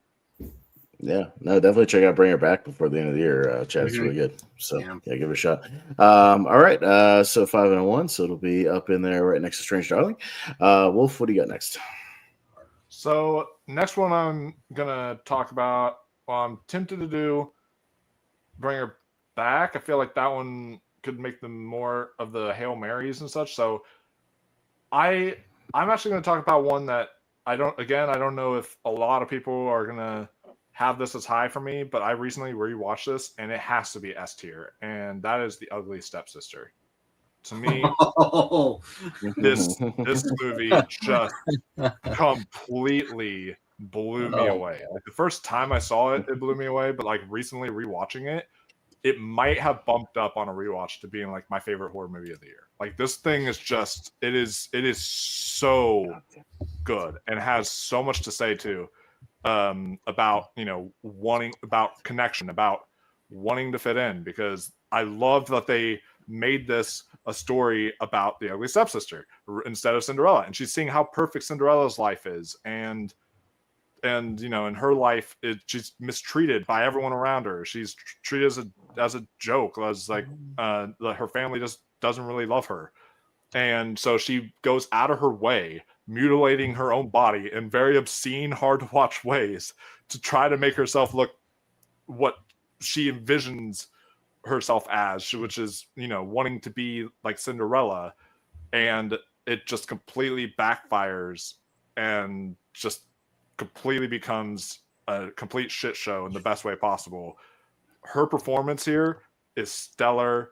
I thought the dreamlike kind of cinematography at times is great, and I understand they're gonna have a bias against horror, but goddamn, like at least in best costume design should this be consideration for the Oscars, because like some of the costuming work and like production work here is phenomenal.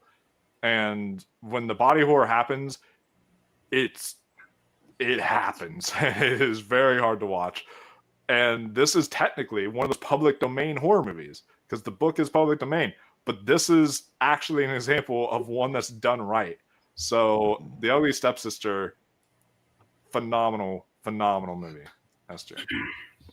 All right, we'll see where you guys are at. Jonathan? Yeah, I've seen it, and it's very relatable. Really, very good about self-esteem and growth and competition with Agnes. Quite unique, and also explicit at times. Very explicit at times. It's a European movie, so you get what you get. Yeah, I think it's a really good movie. A mix between Cronenberg and a bit of Lanthimos, if you think about it. Yeah, and her name, Leah Myron. I think that's her name. Yeah, she gives one of the best performances of the year so far. And another female director, or Emily Blichfeld, something like that. I'm not sure I'm butchering her name because it's Norwegian, but female director as well. Yeah, but she does give one of the best performances of the year so far, and she provides sympathy and conveys a multitude of complex emotions, regarding jealousy, low self-esteem, fear, depleted sadness, etc. So it's really good. I think it's abrasive, but it is very enlightening. I want to go S, but I will go A. Yeah, I'm on the fence because it's one of my favorite horror movies of the year so far. And another movie that kind of blew me away that I heard about, rumblings about, body horror and sort of a fairy tale, twisted fairy tale sort of a thing. I really got into it and vibed with it. I thought it was really great. I can also relate to it, Wolf. I had my nose worked on as well to tapeworm. So, I relate to it, just as much as our main character here. But yeah, I really got into the vibe of it and the sort of the period piece nature of it, which is not usually my thing, and I really dug it. So I'm on the fence because I'm so recent on it. I need to give it a rewatch almost before I can quite maybe put it up into S tier. But it might. oddly enough, when we talk about our favorite horror movies of this year, later in the movie, it'll probably make that list. I don't know if I can quite put it up there yet because I haven't rewatched it, but I'll give it a very strong A. But I do recommend it if you haven't seen it. It's on Shudder. I would highly recommend it. JPO? I will watch it, but I have not yet. Okay, no fair. Chad, have you seen it? Haven't seen it either. I haven't seen it. Okay, so it'll be in the A tier for now. So I know, but we do recommend it. Go check it out. I don't know if it was like virtual or not. But, yeah. All right, Jonathan. Well, I think this one will break the streak of lead female performances, even though there are a few strong ones in the ensemble. And I hate to go this route with the recency thing, but I think this is one that is going to hold up very well, especially when it comes to war season. We mentioned it a few times. Sinners. Yeah, Sinners is it's more than a great horror movie. It's a great movie about where origins of music comes from, and also a kind of it's a tragic story. A tragic story about brotherhood, business, some family dynamics, and also like past lives as well. As Haley Steinfeld's character comes back into Michael B. Jordan's or one of the twins' life. And yeah, as a great ensemble, and yeah, this will definitely be a favorite to be nominated for sure for the Oscars for sure. So yeah, I'm gonna put Sinners in S tier. All right. Now, this one I actually have rewatched since they dropped it on Max, so I got a chance to rewatch it. Because I kind of like to try to do that before the end of the year, before I kind of make my list. And I think this is one of Michael B. Jordan's best performances, given the fact that he's giving this dual performance of guys who look obviously exactly the same, but I think they're two very distinct characters. And I think even in their mannerisms and their cadences, I think he distinguishes both of them. What is it? A smoke and stack, right? So the smokestack thing. I think he gives them both where you can tell them apart, even just from the cadences of them, you know what I mean, and the way they talk and whatnot. So I think that's great. It's got that From Dusk Till Dawn vibe where it kind of starts as one movie and shifts into another movie, but still great, and you're still having a good time, and it doesn't feel forced. It feels like a natural progression. But the mark of a great movie, I think, is I could have watched just a whole movie about them throwing this party and the exploration of the music in this time period, you know what I mean? And I still would have been invested in it. And the fact that it just turns into a vampire movie is just kind of the cherry on top. So I think it's a lot of fun. Yeah, the music's excellent. I think the period piece design is great. I think it's one that's going to hold up. So I'll go S tier for Sinners. And definitely hornier than you think. A horny movie. It certainly is a horny movie. JPO. Did someone say horny? Oh, now I'm listening. This movie's great. It slaps, as the kids say. Like you said, it's an interesting tale before there's vampires. There's good stuff once there is. A great ending too that makes you go hell yeah, and a great little epilogue too. A nice little tag on scene. And I agree, this might be my favorite Michael B. Jordan performance because he's able to kind of do it with a dual role and everything. So I'll go S. S. All right, Chad. Sinners. Yeah, I mean, this is a recent one, but I think it is going to get a Best Picture nomination, and I think it's well deserved. I think Ryan Coogler has just been unstoppable ever since he came in the game with Fruitvale Station, and I've just been blown away by pretty much every movie he's come out with. And Sinners, it's he's dipping into horror, and then he nails it, and it's wow, okay, so he's able to make this brilliant movie that also happens to be a vampire movie, a la From Dusk Till Dawn, and some of the best filmmaking I've seen. Just in the chat earlier, we were talking, and I was talking about how that sequence when it pervades through time and stuff is just one of the best sequences of the whole year. Forget horror, just all ever. Just even the IMAX filmmaking too, when the one woman yells to come for them to come in, and then it just opens up, and you're just oh shit, it's going down. Just some of the best makeup effects, the vampire stuff just looks so good.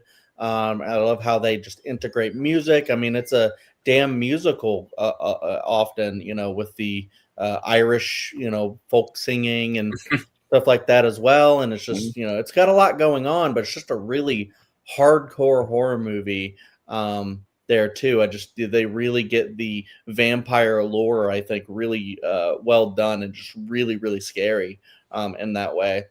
But it's also just a great period piece. So I think this one's pretty great. So I'll say S tier. Yeah. Wolf.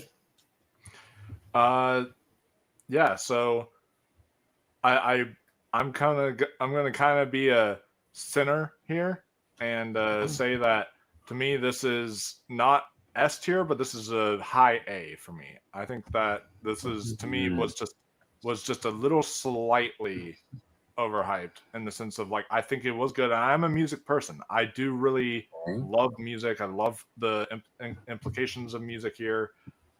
But for me, there's something that happens in the third act that kind of took me out of the movie a bit, where it's just sort of okay, this is now becoming something else entirely, and it's not what it was earlier. And that to me, I haven't rewatched it since theaters, so we were talking about with the other, just maybe if I rewatched it, maybe that would change for me.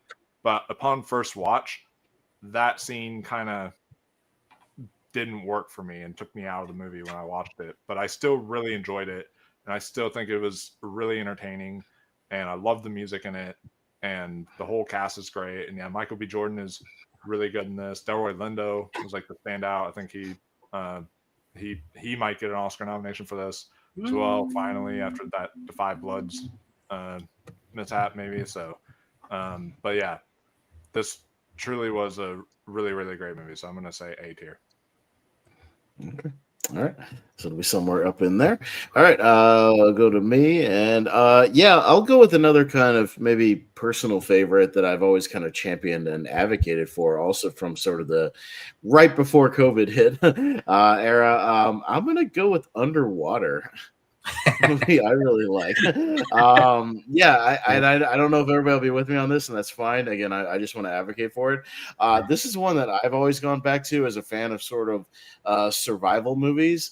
I think this is an awesome survival movie with a great premise that it's this set in this kind of underwater oil rig that gets hit with an earthquake, and they have to survive and kind of make their way from sort of station to station and escape, and then it becomes this creature feature where they're being attacked by these sort of mysterious sort of underwater creatures along the way. So it's sort of an alien type movie with underwater, and then it becomes this insane Lovecraft nightmare by the end of it, which I love. The fact that I didn't know anything about it, and I'm sitting in the theater and it becomes this crazy Lovecraft movie with it's a bit of a spoiler here, but with this crazy almost Cthulhu creature at the end of it. And I was like, holy shit, this movie just became super awesome to me at the end of it. I think Kristen Stewart's really good in this. She gives very kind of reserved performance as she's kind of trying to sort of anchor the movie. Again, good little ensemble. TJ Miller's bringing a little bit of comedy here and there just to kind of lighten the mood, but it brings that it would almost still be a scary movie even with that claustrophobia and whatnot, even without it, almost like The Descent or something like that. But you add the horror elements as well. But I think the movie moves. It doesn't waste any time, and within 10 minutes the the earthquake is hitting and shit's going down. So it doesn't waste any time. It gets right to it. Just one that I've always advocated for. I always thought it was great and really kind of still underseen. So maybe not everybody will agree with me, and then again, that's totally fine. But I just want to advocate for Underwater. So we'll see where you guys are at. But JPO, you seen it? Yeah, no, for sure. In fact, I think it's a January film too, so it was a real nice surprise. Yeah. So it was January, and January horror is not always good either. But no, I mean it gets going here. You know what I mean? It's to get from kind of point A to point Z. The creatures start flowing up. The ending sequence, no, you're hooked kind of for all of it here. So yeah, it was one of those pleasant surprises of the year. I don't know if it's S, but I'm down for A. It's a tight film. Yeah, fair. Chad, seen Underwater? I did actually see Underwater because I've heard people, talking about it on an underrated level. And I was actually excited to watch it. But I don't think this one worked for me as much as it worked for others. Like I love that it's like being, like it's found its audience and stuff. And I do find things like this creepy.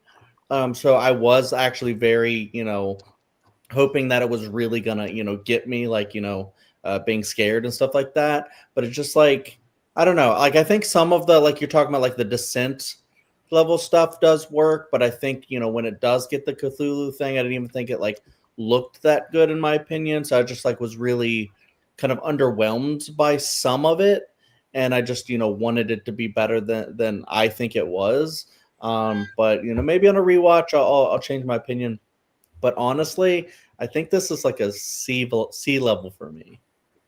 Oh man. Sorry, I love that he's I know. underwhelmed with underwater, and he puts it at sea level. Oh, sea level. Oh, there we go. Not Oh, intended. Not See, intended. we all laugh when Caro makes a pun. I see All right. Well, because his was actually a clever play of C and C. See, it's C with the C.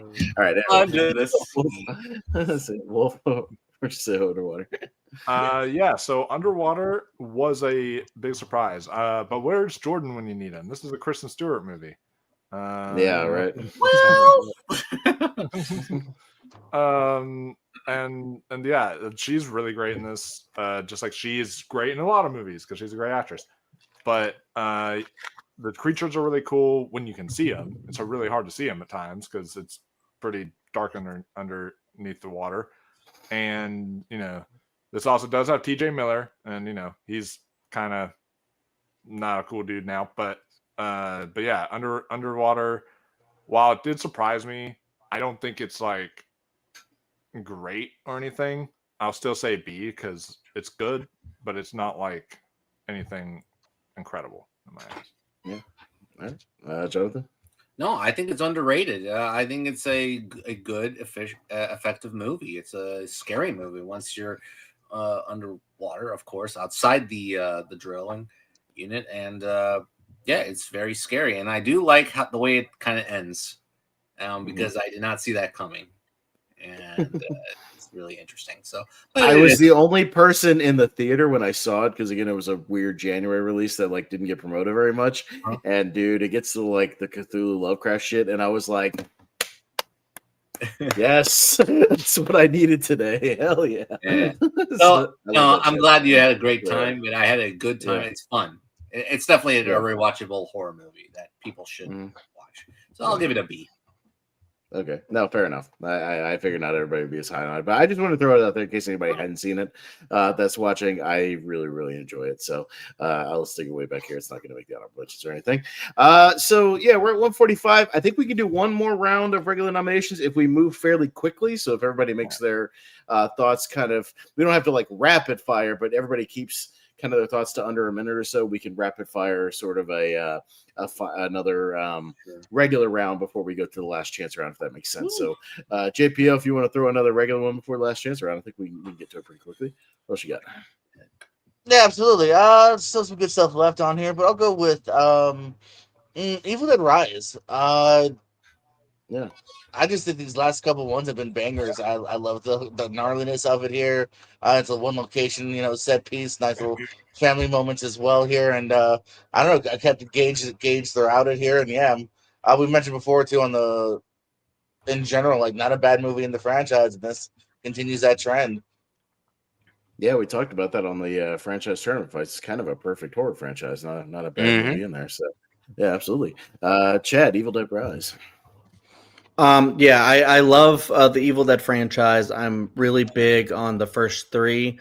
And 2013, I'm not as high on as other people are. I think it's good. I love like the practicalness of it, but that one, I think I like it less every time I watch it. But Evil Dead Rise, I just thought was such a surprise. And I just think like it's incredible kind of like filmmaking with it, and I like the story with it too. And I think that was like one of the things that I didn't really care for with the 2013 movie. And yet this one I was like, well, shit, it's got me with like all this stuff, and plus it's got like great music and stuff in it as well. So yeah, I thought Evil Dead Rise was actually pretty great. I mean, I wouldn't put it above Invisible Man personally, but I don't think that's the level I should be thinking of. Yeah, I'll put it in a. All right. All right. Wolf, what do you say about Evil Dead Rise? Yeah, so Evil Dead Rise kind of brought it back to Evil Dead 2 kind of era, because Evil Dead 2013 was more like the first Evil Dead, where it was more like just disturbing and dark, and this one brought it back to, it has disturbing and dark moments, but it's also has really comedic and funny moments and stuff too in there that I thought were entertaining. And this is the greatest horror franchise. All of them are great.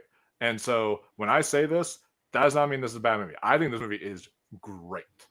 But it is maybe, in my opinion, the weakest of all the Evil Dead movies. But I still think it is a great film. So it's not like a knock on it or anything. But I do think it might be the weakest out of all of them for me.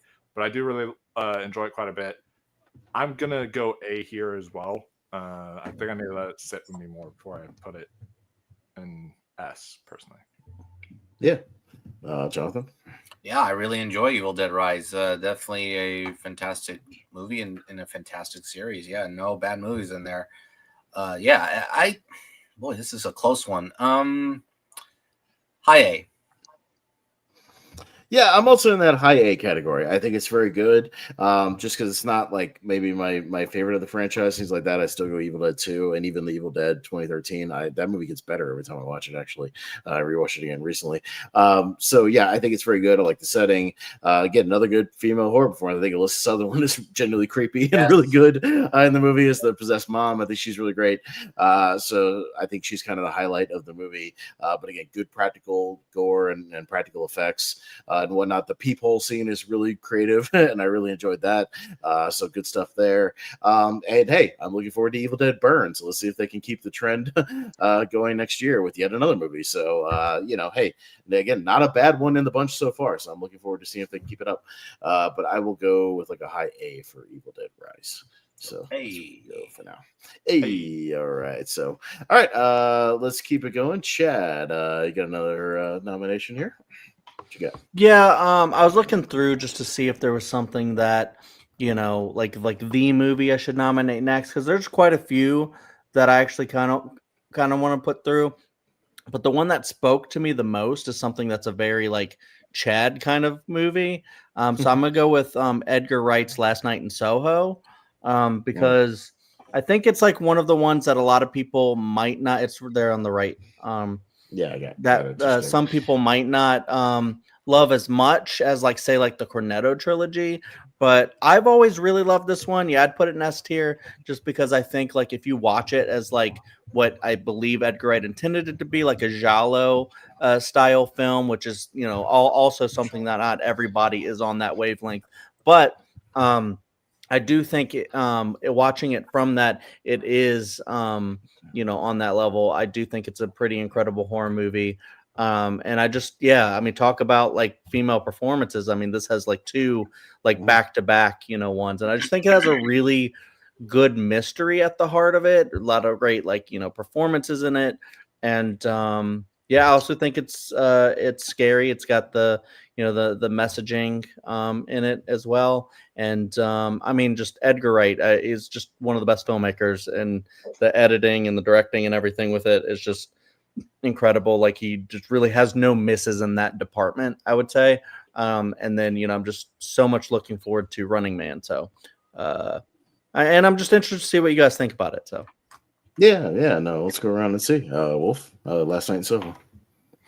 Last Night in Soho, I am glad that I am not alone here, because I also think I would put this in S tier for me, because this to me is something that I was pretty blown away by. I thought the cinematography was really great. I thought thematically this film kind of had a lot to say and worked really well. And I thought Anna Taylor-Joy was great. I thought Thomasin McKenzie was amazing in this. And the whole direction in this and the giallo kind of feel to it. It's such a vibey movie. This feels almost like Bad Times at the El Royale a little bit. Like gives off that like vibey kind of film, and I love that one as well. So yeah, I think S is a good placement for this one. I think it's very underrated Edgar Wright. All right, let's see where we're at. Jonathan, what you got? So I'm not a fan. I'm not a fan of this movie. And you said it, it's more vibe and production, and it is really stylistic. I do love the costuming choices. I do like some of the themes here. I liked Anya Taylor-Joy's performance. I think she was really good. Thomasin McKenzie did not work for me. I did not find her rebellious, obsessive personality as she loses her sanity. I don't know. I just didn't buy her there. But I think that the second hour throws away the compelling themes to service that twist or revenge story that is kind of forced, in my opinion. So yeah, I think it was not a very unexciting conclusion. I think it pays more of an homage to like a Dario Argento movie than it is a complete movie from Edgar Wright. And it is a shame because this was the first Edgar Wright movie I did not like. So yeah, so it's a C for me.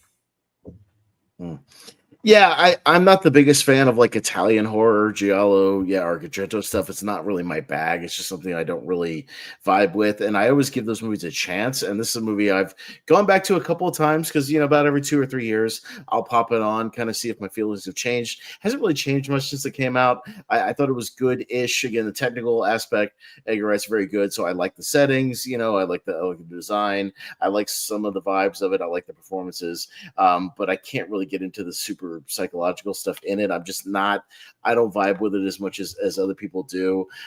It's not up there and as far as my Edgar Wright rankings. I would still put it above Scott Pilgrim because I'm not a fan of Scott Pilgrim. I know I'm the weirdo on that one, but it's not really my thing. I don't love Italian horror, so I know it's kind of his love letter to that. I get it, but it's not. I would just say, Chad, it's not for me. This movie's not for me. But if you like it, I get it. I totally understand why people do dig it. So it's still very well made and there's good performances. So I'll put it in a B tier. Like I'm not going to go that low because I still think it's well done. But it's not my vibe. So I'll go with a B tier. But we'll see where it ends up. JPO. Last night so. I'm unfortunately more in that B tier territory as well. There's things I admire. There's even some fun stuff on like the I don't know if I guess I saw it on Blu-ray or not, or just bonus features of like the way they shot some of the dance sequences is quite like master making and whatnot. But it's one that I don't go back to much because it just wasn't totally up my speed. I admire it, but it's a B. Okay. So, all right. So it's kind of all over the place. We're going to kind of throw it down here for now, kind of in mid A tier because it did get some S votes. But all right, let's keep it on rolling. Wolfman, what's your final regular nomination? Yeah, before we get to we'll still get to last chance round, so there's more stuff to come. But what's your final kind of regular nomination here? I feel like it would be good for me. I'm taking a risk with this. It would be good for me to end it on Halloween Ends. Let's do it, Chad. I told you it was gonna happen. No, you had to go there. Halloween Ends. Here's the fun thing about this, Wolfman, is that it's going to begin with you and end with me. So let's see how this goes. Let's see how far. You know what? Let's see how far it falls because I'll keep it up here and we'll see how far it falls. All right. Look. All right. Halloween Ends. Yes, it does the controversial Corey stuff, and people aren't a fan of that. But this is a movie that actually makes Michael Myers human. I always thought it was ridiculous that it's a man in a human mask, and what, you can't kill him? Like he's just invincible forever? This actually shows that Michael Myers is human, that he is a person, that this is actually not just some entity out to get somebody. That and there's a fan film from James Grimm, great fan film that actually shows the same thing. And it's like Michael gets stabbed, Michael gets all this stuff done to him, and like it's that feels more relatable and like a killer I can connect with. And I thought that was really fascinating. And I think that the showdown between them is really interesting. And I thought what this had to say about legacy, about age, about how we just immediately want to snap and just judge someone instantaneously, like what they do with Corey, how they just immediately just hate him for something that wasn't even necessarily his fault. Like he did that on accident, but just the way the world just will like switch their minds about someone instantaneously. I thought that was all really interesting and profound, and it made for a deeper Halloween movie than just, oh, let's have his kills movie that's just Michael's greatest hits. It's actually had something to say, I felt, and that's why I personally was more connected by this one of the trilogy, and it's my third favorite Halloween film. So let's go. I'm gonna champion it. Halloween Ends. You asked for it, Jonathan. You ready, Wolf? All right, here we go. Listen, look, with the Corey storyline, it could have been better if it were started in kills, maybe as part of the one of the group, like Halloween Dies Tonight, Evil Dies Tonight, and then he would disagree with it, and then we could develop it further with Halloween Ends. So this could have been a 2-chapter story instead of he just placed it in the Halloween Ends and made it different. And to the end of the trilogy, it just doesn't make any sense. Second of all, tone is all over the map. Like I couldn't just what it wanted to be. It wanted to be a slasher movie. Oh, okay, it kind of fails at that. It wanted to be a romantic movie. Didn't work either. And Laurie Strode, she's not in it as much. Until like the last third of the movie. I mean, in comparison to Halloween Kills, which that kind of works, but this one, boy, I think it's just more like an experiment. Like they put a lot, like an assemblage of ideas, and they just put it together because there's like 4 writers of this movie. It's like, okay, we got a movie. Let's get to work. Let's shoot it. And it kind of just fails at that level. And basically, after the an hour and 10 to 15 minute mark, it becomes a little gnarly. And it was a very disappointing conclusion to that trilogy. I think it was really bad.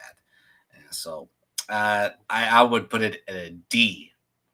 I think it's really bad. Just gonna take a big breath here. Austin, I want to say, set the clock. I'll try to do this in a minute. Set the clock. All right, I'm gonna do my best. I'm gonna do my best. Battleground kind of final. 7 minutes. 7 minutes. All right. Okay.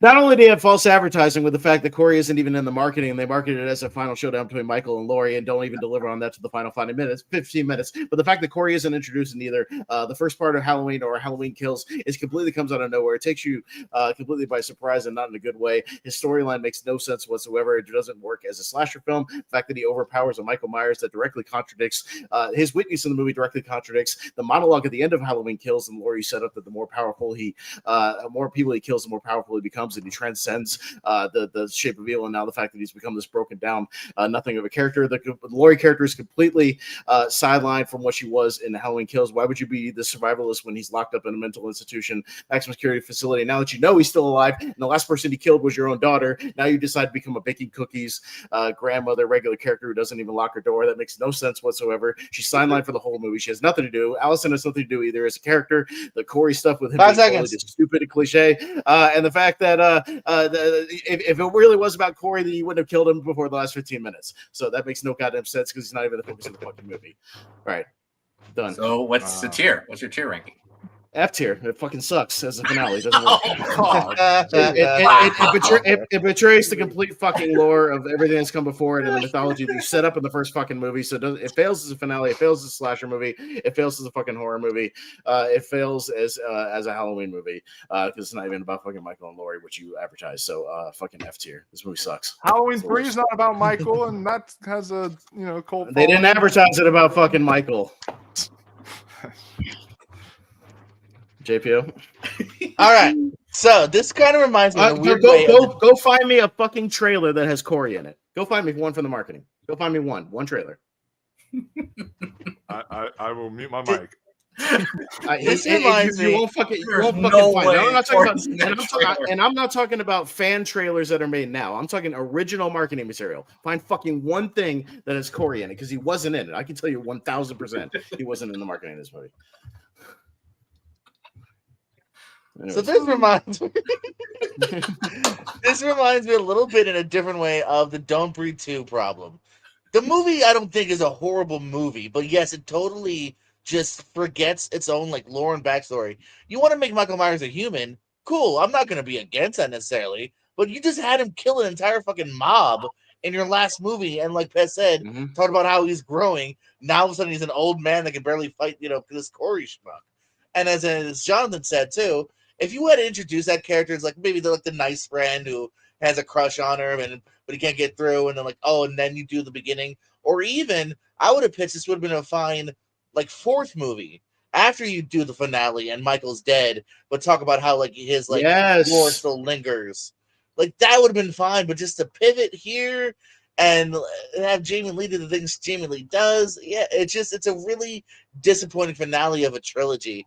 It almost felt like the Star Wars trilogy recently, where it feels like it's different writers, but it's all Gordon Green and McBride, isn't it? It almost feels like different people wrote this. It was like, I wouldn't like what they did last time. Let's do our own thing. So what tier? A tier. Yeah, I'm sorry. We all got into our reviews with the freaking tier.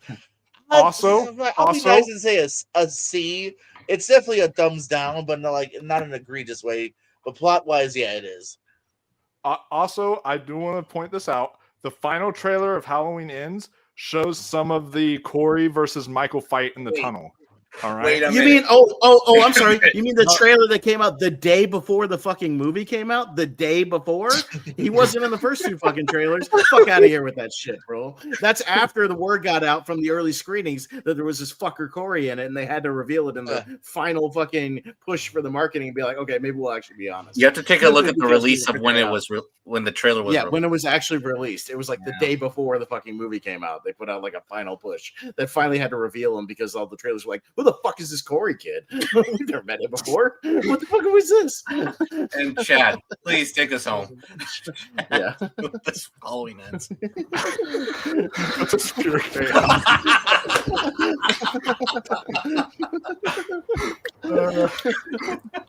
So I want to say, I think it's at first I was like, well, Wolfman, why'd you bring it up?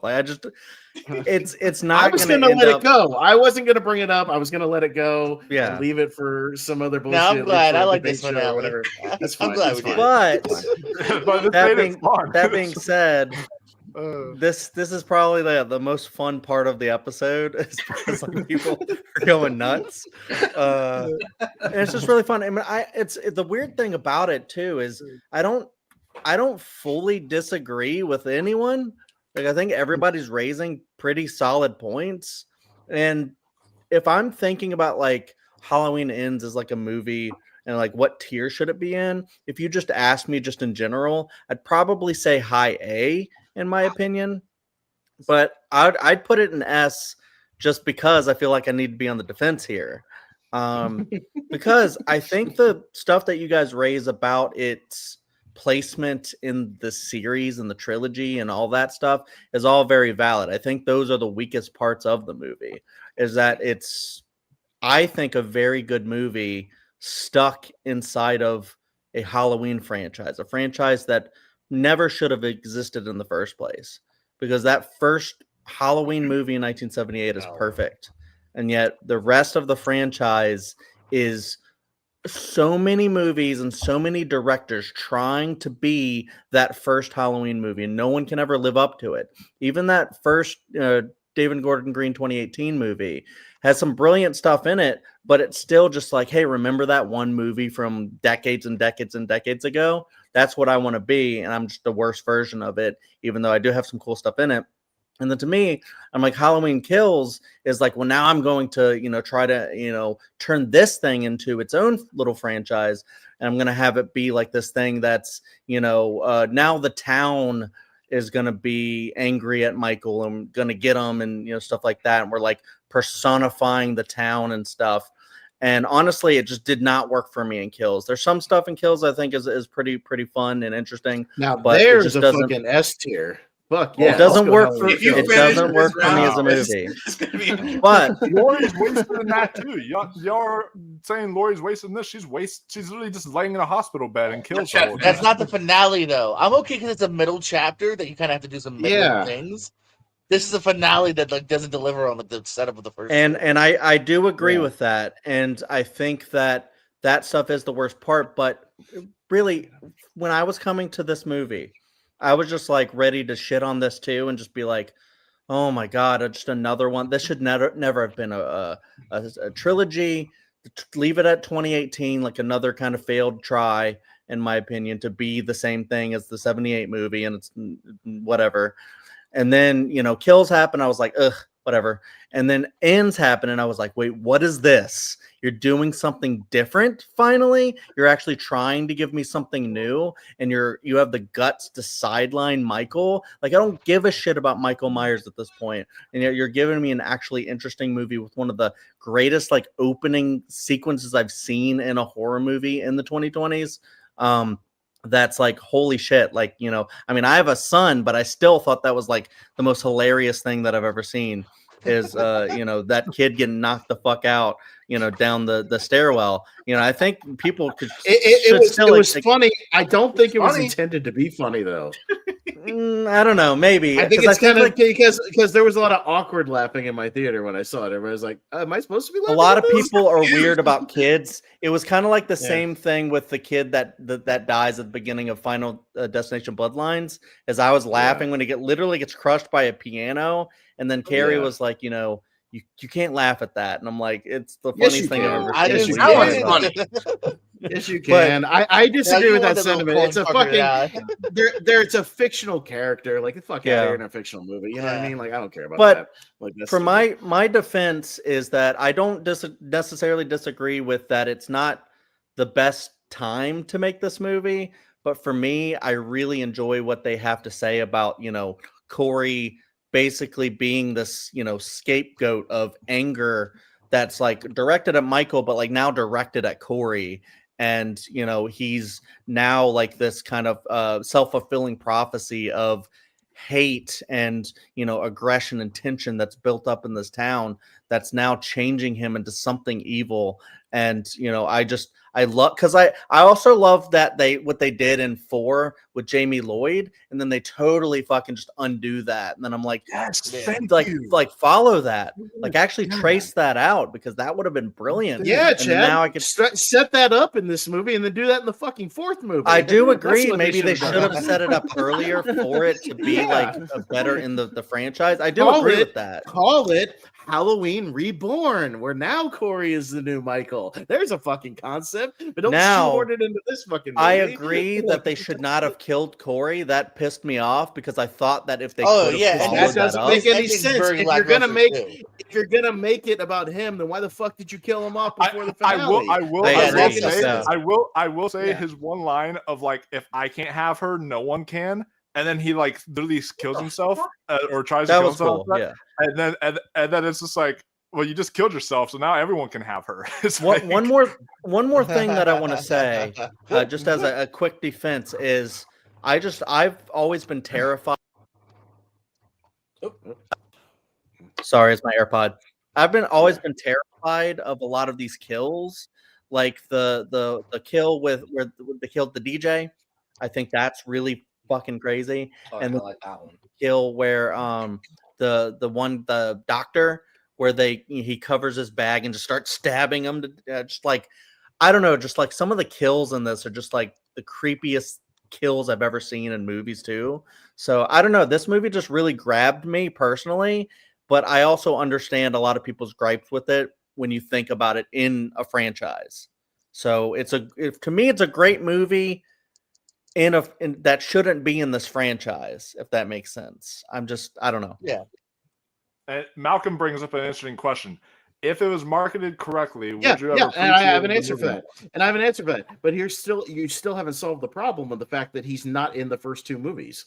So he's completely shoehorned character. If you had started this arc in the first 2 movies, if you had him be one of the surviving victims or something like that, and have him be a side character who is being impacted by what Michael has done to this town in the first 2 films, if it had been a running storyline, and then you had teased it in this movie that the essence could pass on to somebody else, because I'm not against that. He's the shape of evil. So and it's implied in the original film that the shape of evil has taken over this little boy. That can happen to almost any random person, I'm fine with that. And then in a fourth movie, then you explore a new territory with somebody else taking over the essence of evil that's not Michael Myers. I would be fine with that. There's a way you can make this work, but you cannot shoehorn all this shit, a fucking 3-movie arc into one movie that hasn't been set up at all in the entire trilogy. That's bullshit.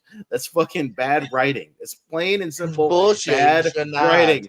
Oh, hi, It's David just Gordon like- Green. Anyway, It's just like Rise of Skywalker, like JPO said, where it seems like they didn't even plan Yeah. out the fucking trilogy when they I made swear it. it feels just like something flying by like, I the hate seat what of they their did for in pants. Halloween Kills. I'm changing Yeah. it.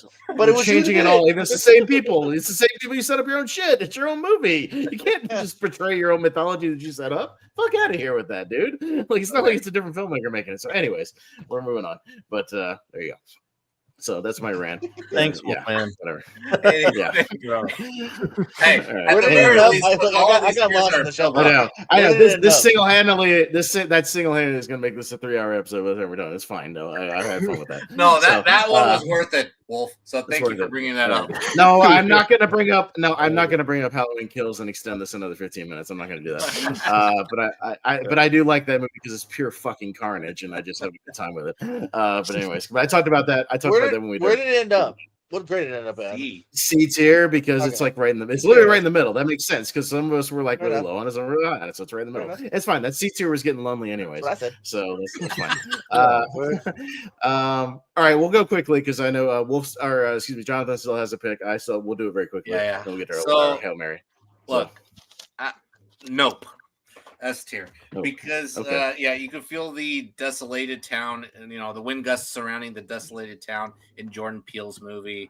The loneliness, quiet frustration from the siblings. Well performed by Daniel Kaluuya and Keke Palmer, giving wonderful, electric, and funny performances, and 2 of the most horrifying sequences in a horror movie this decade.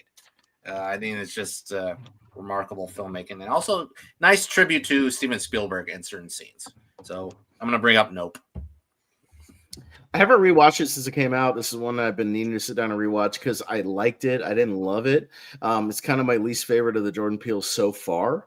Oddly enough, they've kind of gone a step down each time from Get Out to Us to Nope.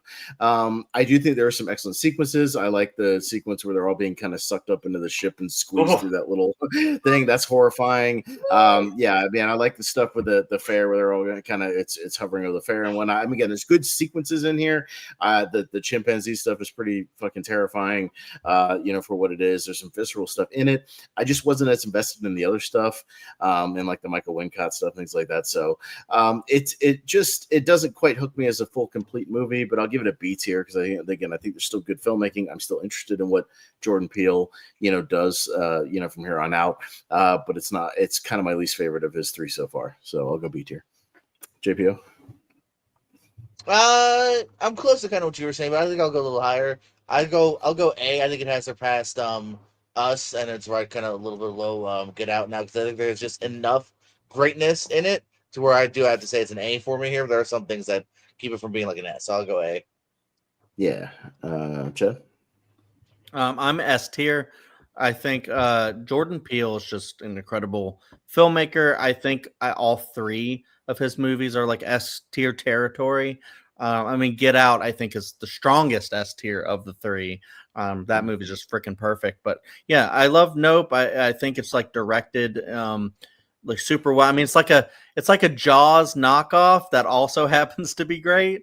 And that I don't know. It's just like the coolest, like weirdest, like alien movie that what a concept of like the alien in the sky as like it's like a ship, but that is the alien. It looks kind of like a ship, but also kind of looks like a hat, and like it's like a western, but also like sci-fi, and it's just got like so much stuff mixed in.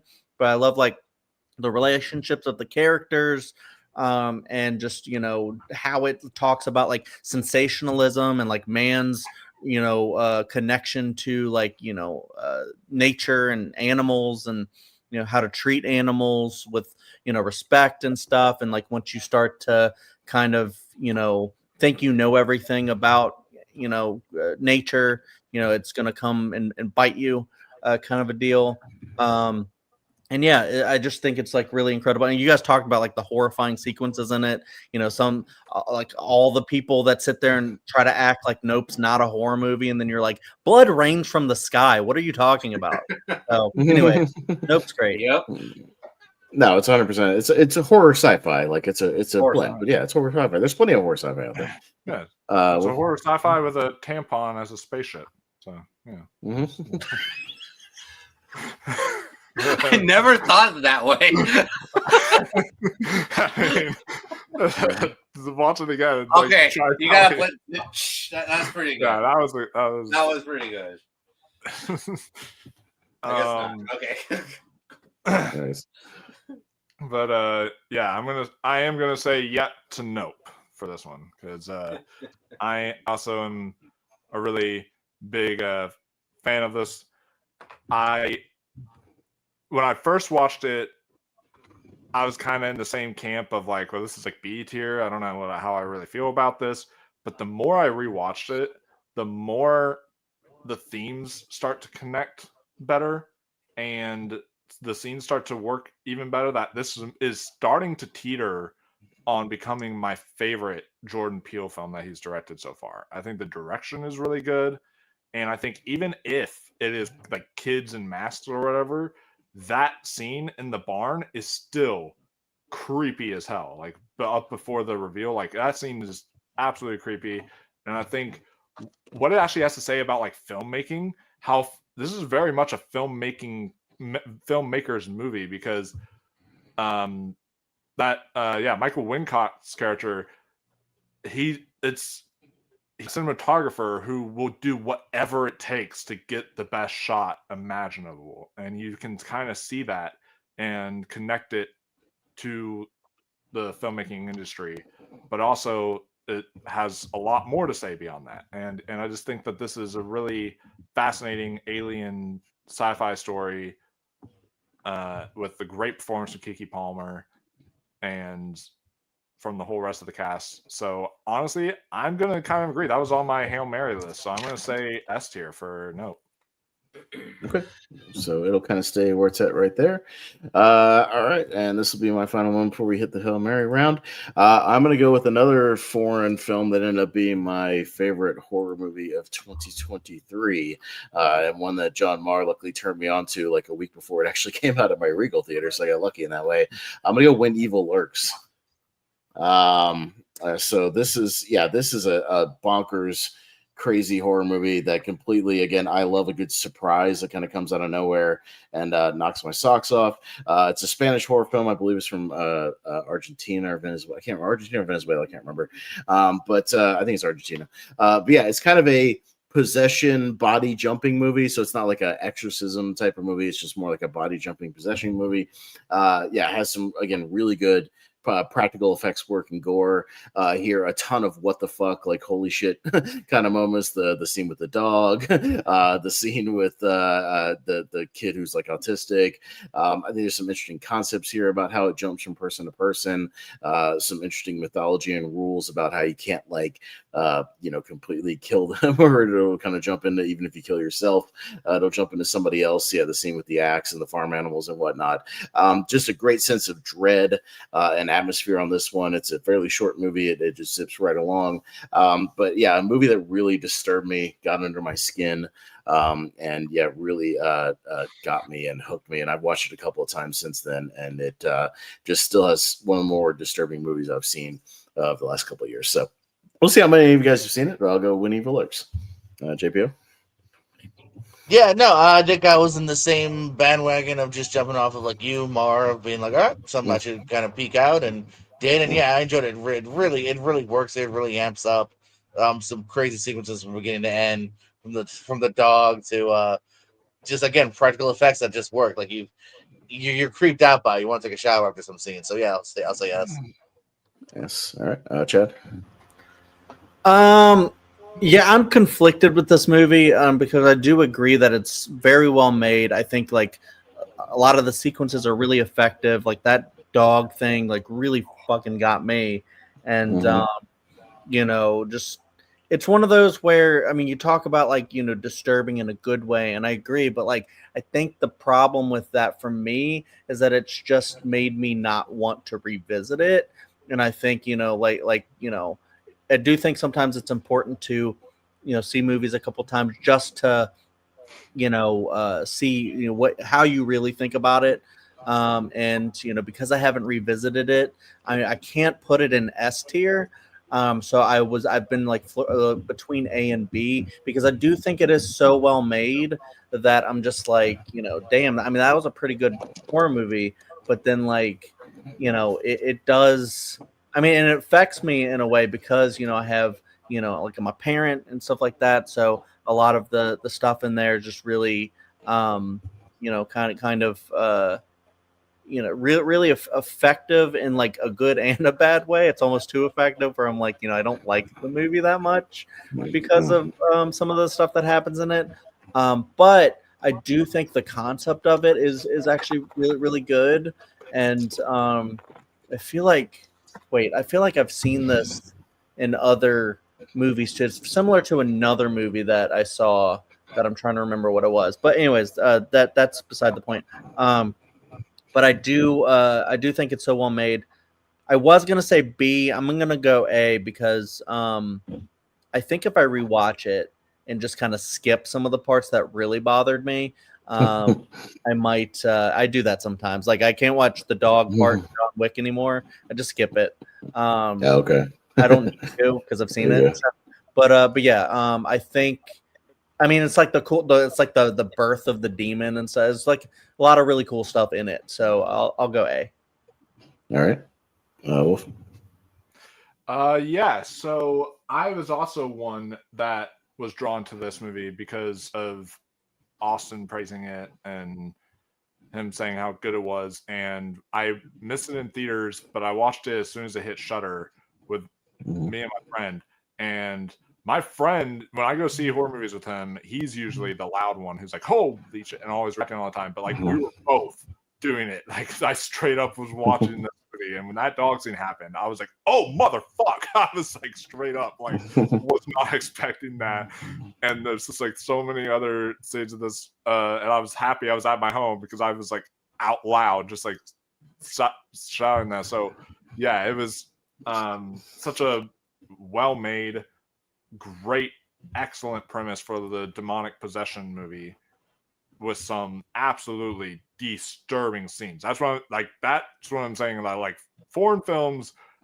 They're not like Hollywood. They're actually willing to like scar you and do things that most of these Hollywoodized horror films wouldn't do. That's like what we saw with like The Ugly Stepsister and like Titan, and now When Evil Lurks, stuff like that. It's like it's really some gross stuff here, but this is just such a, I'll say it, masterpiece of horror in my opinion. It was one of my favorite movies of that year as well too. So I will say S. Jonathan, wrap us up. Yeah, I've seen it. It's a really good movie, a very disturbing movie, and Wolf is right. Yeah, I like that. The writer-director Demi Arugna, by the way, you're right, Argentinian production, for going that route, because most American movies would go too soft or hedge their bets. I mean, basically, it's F your feelings kind of movie. So, but it is an interesting concept about it, that serves as an allegory for a disease spreading everywhere that becomes like an epidemic of serious proportions. But yeah, I think there are a few things that do not work, but I think it's a very good movie that people should watch, especially if you're a horror fan, and also, explore foreign horror movies. Yeah, we don't get that many Spanish horror movies often nowadays. So I was going to say B, but the more I think about it, I'm going to go A. Okay. Yeah. Really good. All right. Cool. All right. Well, let's hit this Hail Mary last chance round. So if you don't know how this works, I'll explain really quick. So what we'll do is this, you guys will shout out and name anything you like as far as it's still on the list that you would rank in, either in an S tier, like a high A tier, something like that. You can name up to 10. So anything left on the list up to 10, you can shout out and throw out there. And what I'll be looking for is any movies that get shouted out more than once. So any of those crossover shout outs I'll be looking for. And and then I will put those on the voting list, and we will do some super rapid fire voting where you'll just give me kind of a letter grade. And definitely stuff can get up there in the S tier last minute. We've had it happen all the time here on Tier Ranker Fights. So if you got one that you think is fairly obvious, but maybe we haven't shouted out yet, get it out there. But I'll be looking for those crossovers. I'll write them down, and then we'll hit the rapid fire voting, and then we'll commence to actually ranking and doing some voting for the actual S tier and the honorable mentions. So that's how it works. So most of you guys know how it works. I just wanted to shout that out for Chad. Make sure you know how it works. So look over the list. I can go to you last if you need to. I know you're one that hasn't done this in a while. So if you need me to come to you later, I can totally do that to give you some time. But whoever is ready to go, if you need me to go first, I can go first if needed. But if Wolf is ready, I have 10 already, so I could probably go. Sounds good. All right. Well, yeah, I'll go to you guys as you're ready. So Wolfman, again, you get up to 10. So shout them out. What you got left on the list? Cool. So I'm gonna do, just because these ones have a special place in my heart, Scream 6. Okay, give me 1 second. Give me 1 second to write it down. Let me give you the okay before you keep going. All right, go ahead. Go ahead. All right. Weapons. Weapons. Okay. Bring Her Back. Bring Her Back. Okay. Long Legs. Long Legs. All right. Your favorite, which is I Saw the TV Glow. Well, we'll see what happens. I Saw the TV Glow. Okay. 28 years later. 28 years later. Okay. Nosferatu. Nosferatu. All right. Bones and All. Bones and All. Okay. Mad God. Mad God. And you got one more. And Final Destination Bloodlines. Final Bloodlines. Okay. Fair enough. All right. Well, who's ready to go? Anybody raise your hand? Anybody would like to volunteer? JPO? Okay. Yeah, I can go. JPO. I forgot I was muted. Right, I was like, I said it before. I was like, God damn it, can you hear me? I was muted. Oh, no. Sorry. Yeah, they're good. What you got, buddy? What you got? I think I have 10 completely different ones. Oh, no. We do share weapons. I agree with weapons. Weapons. Okay. Sounds good. Scream 5 or 2022. All right. So, yeah, I'll just write Scream 5. We know what it is. Yeah. All right. Uh-huh. Ghostbusters Afterlife. Ghost Afterlife. Okay. All right. Companion from this year. Okay. A Quiet Place Part 2. Quiet Place 2. Okay. All right. Run. I don't feel like it. Not right now. Do either. Okay. Good. Alien Romulus. Alien Romulus. Okay. Freaky. Okay. Deadstream. All right, and I believe you got one more. Just one more, I think. Yep. Last one. I will only say it once. Candyman. Okay, sounds good. All right. Okay. I'll go to Jonathan if you're ready. Then I'll go to Chad. Give him a second, unless you're not. No? Still looking? Okay. Well, I'll go next. I will shout out weapons as well. I will also go Candyman. I love that movie. I will go Nosferatu. I will go Together. I know I'm maybe the only one on that, but I love body horror. I'm a freak for body horror. Prey, the Predator movie. Terrifier 3. Saw X. Alien Romulus. Knock at the Cabin. And No One Will Save You. Be my list. All right. So who's ready out of Chad and Jonathan? Anybody got the list ready to go? Yes, no? Maybe? I have two more. Just okay. Sure. Yeah, because Chad, people said weapons. I was like, yeah, I'm gonna take weapons out. Yeah. I was trying to you said only 10, so I'm trying to like knock one off. Gotcha. Okay. Shit. This is tough. Not selfish, guys. You know what? I know. Let's make it fun. Here and then last but not least.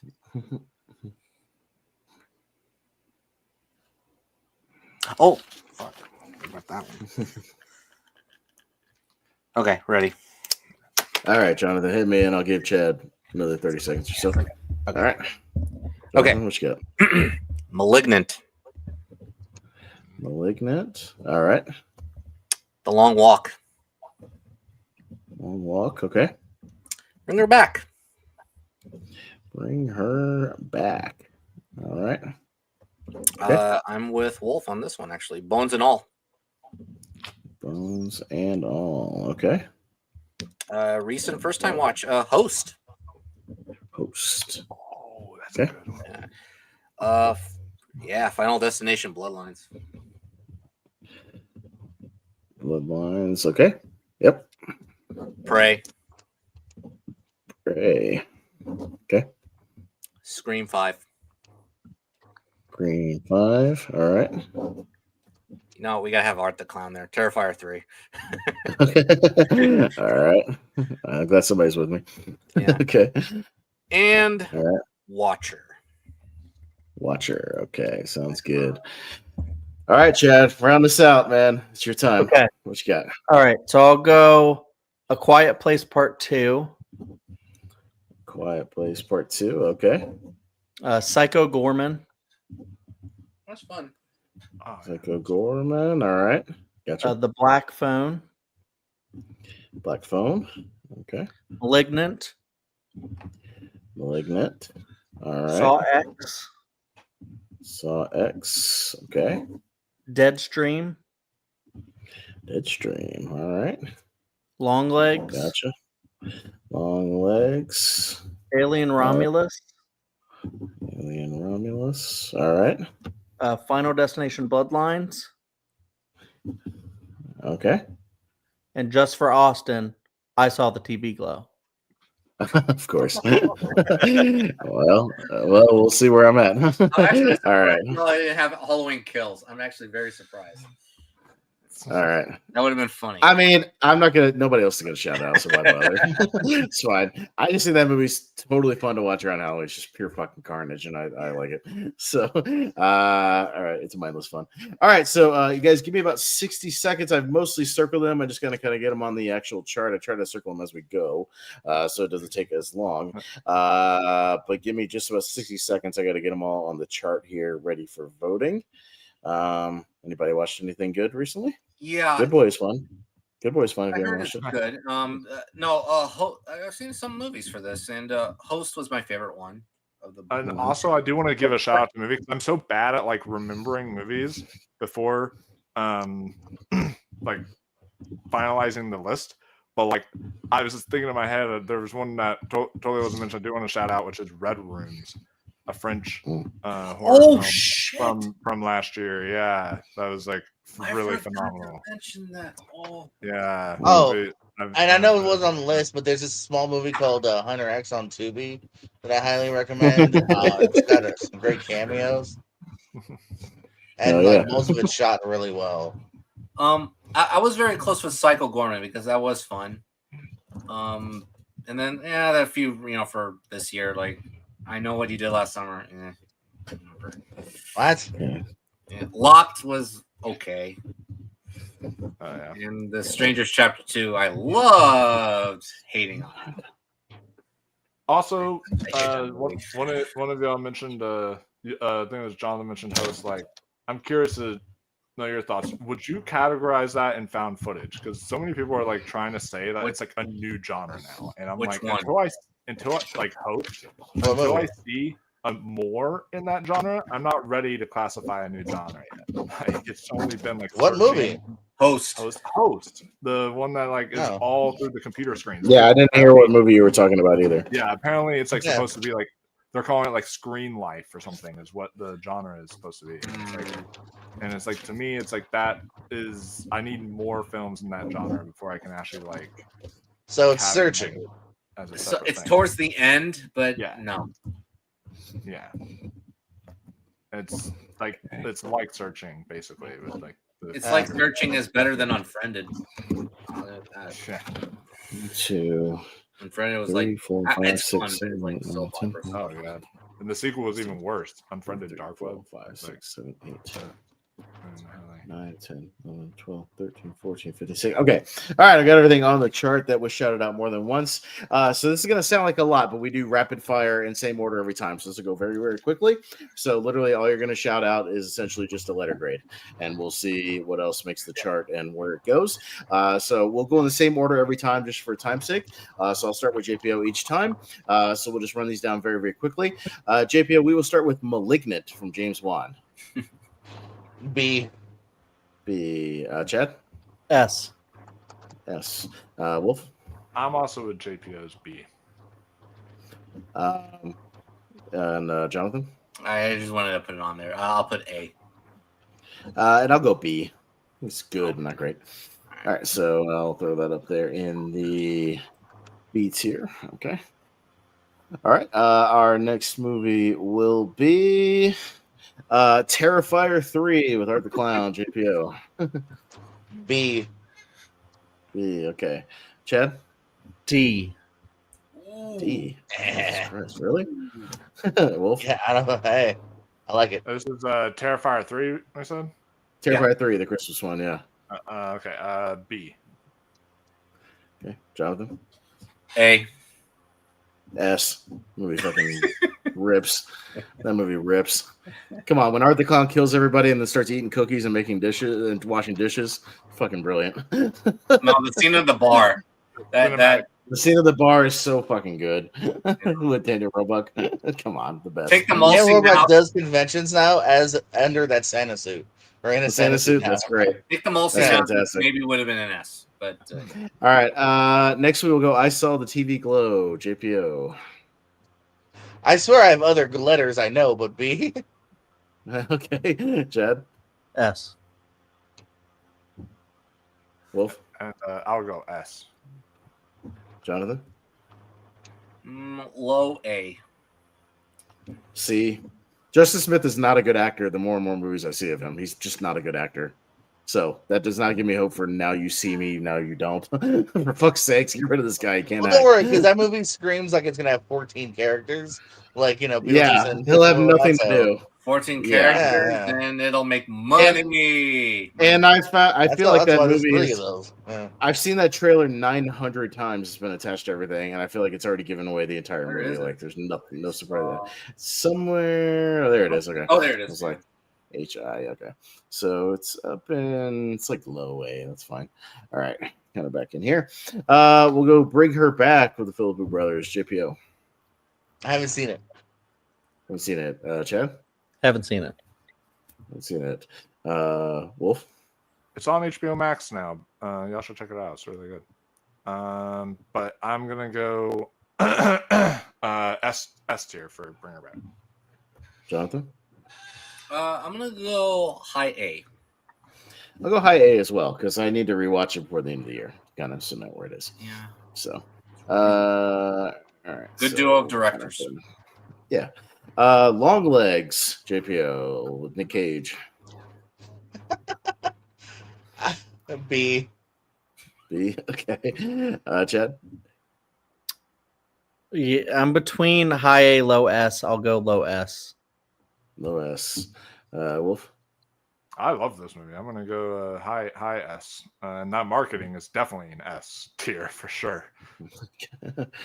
Jonathan. A. I also go A. All right. I think a little overhyped for me, but still good. A little overhyped. Scream 5 or Scream 2022, whatever you want to call it. JPO. S. Yes. Okay. Chad. This movie's always fucking conflicted me. I'll go A. Wolf. Yeah, I have a love-hate relationship with that. I do really like it a lot, but it's right now I do. So I'll go A, but yeah. Jonathan. I'll go low S. One of the few stronger ones. I'll go B. I haven't loved it since the first original trilogy. Just hasn't worked for me. I think they're missing the fun of the first 3. Yeah. Scream Yeah. 6 is more flawed than you think. Yeah, I haven't gone back to those movies very much. I don't think they're that good. All right. We are going with the legacy sequel, if you will, Candyman. JPO, S. Chad, S. Wolf, B. Jonathan. Saw it for the first time today. B. Good movie. I love this movie. I've watched it like 4 times since it came out. S for Candyman. Fucking think this movie's great. It's a good movie. Good movie. So damn good. All right. It's got 3, but it'll get knocked off pretty quickly here with only 3. But Nosferatu, the most recent one. JPO? I haven't seen it. Haven't seen it, Chad. Very well made, but it feels like a fucking movie I've seen so many times. C. Wow. Okay. Well, I am liking it less with rewatches, but I'll still say low S. Jonathan? I'm actually in agreement with you, Wolf. I'll say low S as well. And I'll go high A. High A. I don't think I'm going to go back and rewatch it a whole lot, but I have to be in the right mood for it. But I still Maybe like Christmas. Maybe Christmas. Because it is a Christmas Oh, yeah. movie. Yeah, it's got some Christmas shit in there. That's right. All right, a couple more here. We'll go Bones and All from Luca Guadagnino. JPO. Back to B. Back to B for Bones. Okay. Shed, Bones and All. Yeah, I think B is a good spot for that. Okay. Jonathan. Wolf. Or excuse me, Wolf. I'm sorry. Sorry about that. I'm looking at the other tab. I'm sorry. Go ahead. No, you're all good. I'm multitasking, guys. Bear with me. I'm running the show and doing everything. All right. I think S is a good place for it to be. So okay. Jonathan. I actually really like it. I'm gonna go low S. It's way better than After the Hunt. I'll give it an A. Ouch! Really? Is that bad? After the Hunt is that bad? I did not like After the Hunt at all. That movie is that's just I've heard that same sentiment other places. That movie is a boring slog and has nothing to say. Yeah, it's not good. After Challengers and Queer. Oh no. Yeah, after Challengers, which was awesome. Yeah, that movie's not good. All right. Okay, so we'll go Alien Romulus. JPO. A B +2, which is an S. Okay. Chad. Yeah, honestly, I think S. Okay. Wolf. Better than Alien shit. Oh, I mean Alien Earth. I'll go Alien Earth is so good. Sorry. It's not a fan. But yeah, I'll go Alien or A for Alien. There you go. Okay. Jonathan. Yeah, rewatched it this year. Definitely holds up better. I'll go high A for now. I'll go S. I've seen this movie 5 times. I fucking love it. It's awesome. David Johansen is like one of my new favorite guys to watch. Between this David and Johnson. Johnson, excuse me. He's great. I can't wait to see what else he does. He's amazing. All right, Deadstream, JPO. S. S. Okay, Chad. One of the funniest and also scariest movies I've seen in the 2020s. S. Okay, Wolf. And an homage to Evil Dead and great found footage. I'll go A. A. Jonathan. Haven't seen. I also go A. It was a nice surprise, but I don't think it's like an all-timer, but I think it's a lot of fun. So I do advocate for it. I'll go A. But it's fun. It is a very fun movie that kind of self-satirizes. I wasn't sure if people would be close to it, so I'm glad to hear. I'll put on the watch. No. I very much like it. Yeah, it's better than you think, Jonathan, because you initially don't like the guy. That's kind of the point, but then you do at the end of the movie. It completely flips it, and you like the guy. So it's a nice character arc. It's fun. All right, Prey, the Predator movie that should have been in theaters. I agree with Wolf. How do you not put a Predator movie in theaters? What the fuck, Lou? But I think they're doing some double features with Prey and Predator Badlands, I believe. So that's kind of cool. You might get a chance to kind of see them in the theater. But JPO, Prey. A. Chad? Yeah, I think this is my favorite in the franchise, but I'm not big on the franchise in general. I'll go A. Wolf. Hey. Hey. All right. Jonathan. Yeah, strong A. I'll go S. Yeah. Good shit. And I did buy this one on physical when they finally put it out in 4K. So I did. You know, it's funny when I saw that poster, I thought there was going to be like a kaiju predator that showed up because you see her like going. That would be awesome. Like it's like I was like massive. I was like, is there gonna be a kaiju predator? I was like, yeah. Predator versus Godzilla. I'd watch that. Hell yeah! All right, a couple more here. Saw X, JPO. Back to B. Back to B. Okay, Chad. This movie surprised the shit out of me. I thought that franchise was dead, and then it kind of resurrected it. I'll go S.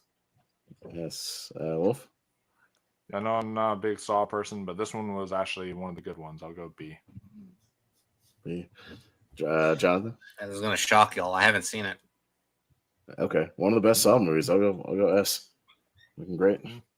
Maybe Tobin Bell's best performance in the franchise. It's very, very good. I remember when we were ranking Saw, you were like, I don't know, and then you probably rewatched it since. No, I rewatched it because I thought it was good the first time I saw it, but I like needed a rewatch just because I've seen the other ones so many times because I've watched the first like 7 or 8 so many goddamn times that like I know where I rank those, you know what I mean? But it was so recent, I was like, I gotta give it a shot. But it was I knew it was good. I knew it was in probably the upper half, you know what I mean? But it's gotten better over time. All right, Final Destination Bloodlines. Going to some recent ones here. JPO. A. Chad.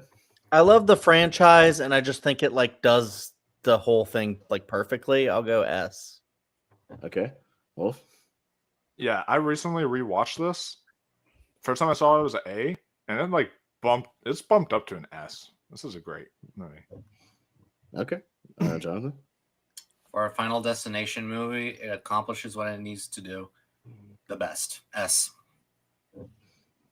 Yeah, why not? I'll go low S, but it's a lot of fun. So why not? Yeah. All right. It's a lot of fun. All right. So we'll get this up there somewhere in there. I'll figure it out here in just a minute. Another recent release got Weapons from Zach Kreger. JPO. S. Chad. I do need a rewatch, but like it did blow me away. So I feel confident saying S. Yes. All right. Wolf. Yeah, I'm so confident in saying S. Okay. Jonathan. Love this movie. S, coming to HBO Max this week. Nice. Yeah. One of my best theater experiences of the year, and some stuff that genuinely freaked me out. So you know what? I'll go S. Yeah, I'll go S. Yay! Oh yeah. Hey, all right. So again, there it goes. All right. So it'll kind of be up in here. We'll see where it ends up. We'll do some individual voting. We'll see if it gets above Strange Darling, Talk to Me, things like that. We'll do some individual voting since we only have 5 out of the 6 since Richie's not here. But we'll see where it ends up. And our final crossover, and then we'll start coming to the ranking. A Quiet Place Part 2. JPO. S. Chad. S. Okay. Wolfman. I'll go A. Okay. Jonathan. A. And I'll also go A for Part 2. First one's a little bit better. But still good. But another solid franchise. Not a bad movie yet. So, keep it going. Before we calculate, can we agree on the Strangers movies? Put it on an F. Oh, yeah. That's fine. You can put them down there. I got no problem with that. I'll get them both up in there. Yeah, this has been a bust of a fucking reboot, like trilogy. I don't know what they're doing. I'm convinced that third one is not even going to come to theaters. I think it's going to go to VOD. I don't think they're even going to bother because this one bombed. So I don't think they're going to even bother, honestly. It made sense. It made sense to release the second one in theaters because technically the first one actually did decent. It's like opening weekend and all that. But hey, JPO, you want to throw the Mousetrap in there? I threw that on this tier ranker. Oh yeah, the Mousetrap. I was almost considering. Oh my god. Oh yeah. Oh yeah. Please ask. That shitty Mousetrap movie? Yeah, that's terrible. You know what? My mind went right over it, and I probably would have nominated that instead. because that Oh, angers yeah, me no. more, kind of. Anybody else down for the shitty Netflix Texas Chainsaw? Also, that movie sucks balls. Oh God, that movie is terrible. Yes. I'm more of a D personally, but I'm not gonna fight it. Ooh. Yeah. So they/them. I just saw that on there. That is like F territory. That was That's territory too. there's literally like a 3-minute sequence where they're singing Pink from Pink song, that like Perfect from Pink, and it's like Oh, they why them is this- suck. That's an F movie. Oh yeah. So, all right. Well, let's commence to the actual rankings up here, and let's see what we got. So, as of right now, we got 1, 2, 3, 4, 5, 6, 7, 8, 9, 10, 11, 12, 13. Okay, 13. So we're gonna have to knock off 3 movies out of the S tier to get it down to 10. So what I'm gonna do initially is kind of look for anything that has less than 4 votes. So let's see. I believe Smile 2 had 4. Pearl had 4 as well, I believe. 4 and a 2. Final Destination had 4 and a 1, so slightly above Pearl. When Evil Lurks, 3 and a 2. Alien Romulus. What do we have for Alien Romulus? 3 and a 2, kind of the same. Nope had let's see, 3, a 1, and a 1. So unfortunately, I think that one's going to get knocked out for what it is right there. And Candyman will get, where was Candyman? 3 and 2 Bs as well. So, but slightly below Nope, or excuse me, above Nope with 3. Oh no, I'm sorry. Candyman was 3 and 2 B, 1, 1. Okay, Nope was above Candyman, so sorry about that. And then Alien Romulus. Okay, we may have to vote between Alien Romulus and When Evil Lurks because they have the exact same votes. So we will do 10. that. So yes. So and then we will have our top 10 once we knock one of these off of here. So our first vote will be which one would you have higher that will hang on into the S tier, and we'll again do the same order each time just for sake. When Evil Lurks or Alien Romulus, which would you have higher, JPO? Alien Romulus. Romulus, Chad? Alien. Okay. Wolf? When Evil Lurks. Jonathan? Alien. And I would also have Alien Romulus. I watched it more. So, all right, When Evil Lurks will get knocked down into our honorable mentions. So, our 3 honorable mentions by default will be Candyman, Nope, and When Evil Lurks. Alien Romulus will be our default number 10 because it was the one with the 3. So, that'll be our number 10 right there. Pearl has 4 S's and 2 B's, which I believe is the lowest out of these remainders with those 2 B votes. So, I believe that will stay at number 9 with the votes. We have Final Destination Bloodlines with a 4 S's and an A. Smile 2 with 4 S's and 2 A's.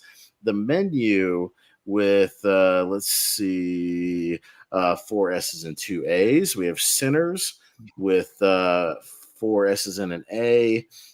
And then Talk to Me also, I believe, has Talk to Me has 5, so we'll start that there. Who's Strange Darling also has 5. So we got these 4 right here: Sinners, The Menu, Smile 2, and Final Destination Bloodlines, all with about the same votes. So what I'll do to kind of sort this out for the initial vote is give me your highest 2 out of those 4, if that makes sense, out of the block of Sinners, Menu, Smile 2, and Final Destination. What would be your highest 2 out of those 4? And then I'll tally up the votes and kind of see what has the most shout outs. All right. So, JPO, what would be your highest 2 out of that block? Give it to me one more time.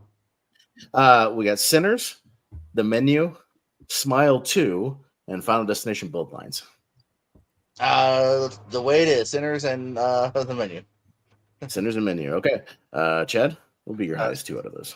Sinners, Smile 2. Sinners and Smile 2. Okay. Wolf? Sinners and The Menu. Sinners and The Menu. Jonathan? I'm in agreement with Wolf and JPO. Sinners in the Menu. Sinners in the Menu. And I'll go The Menu and Smile 2.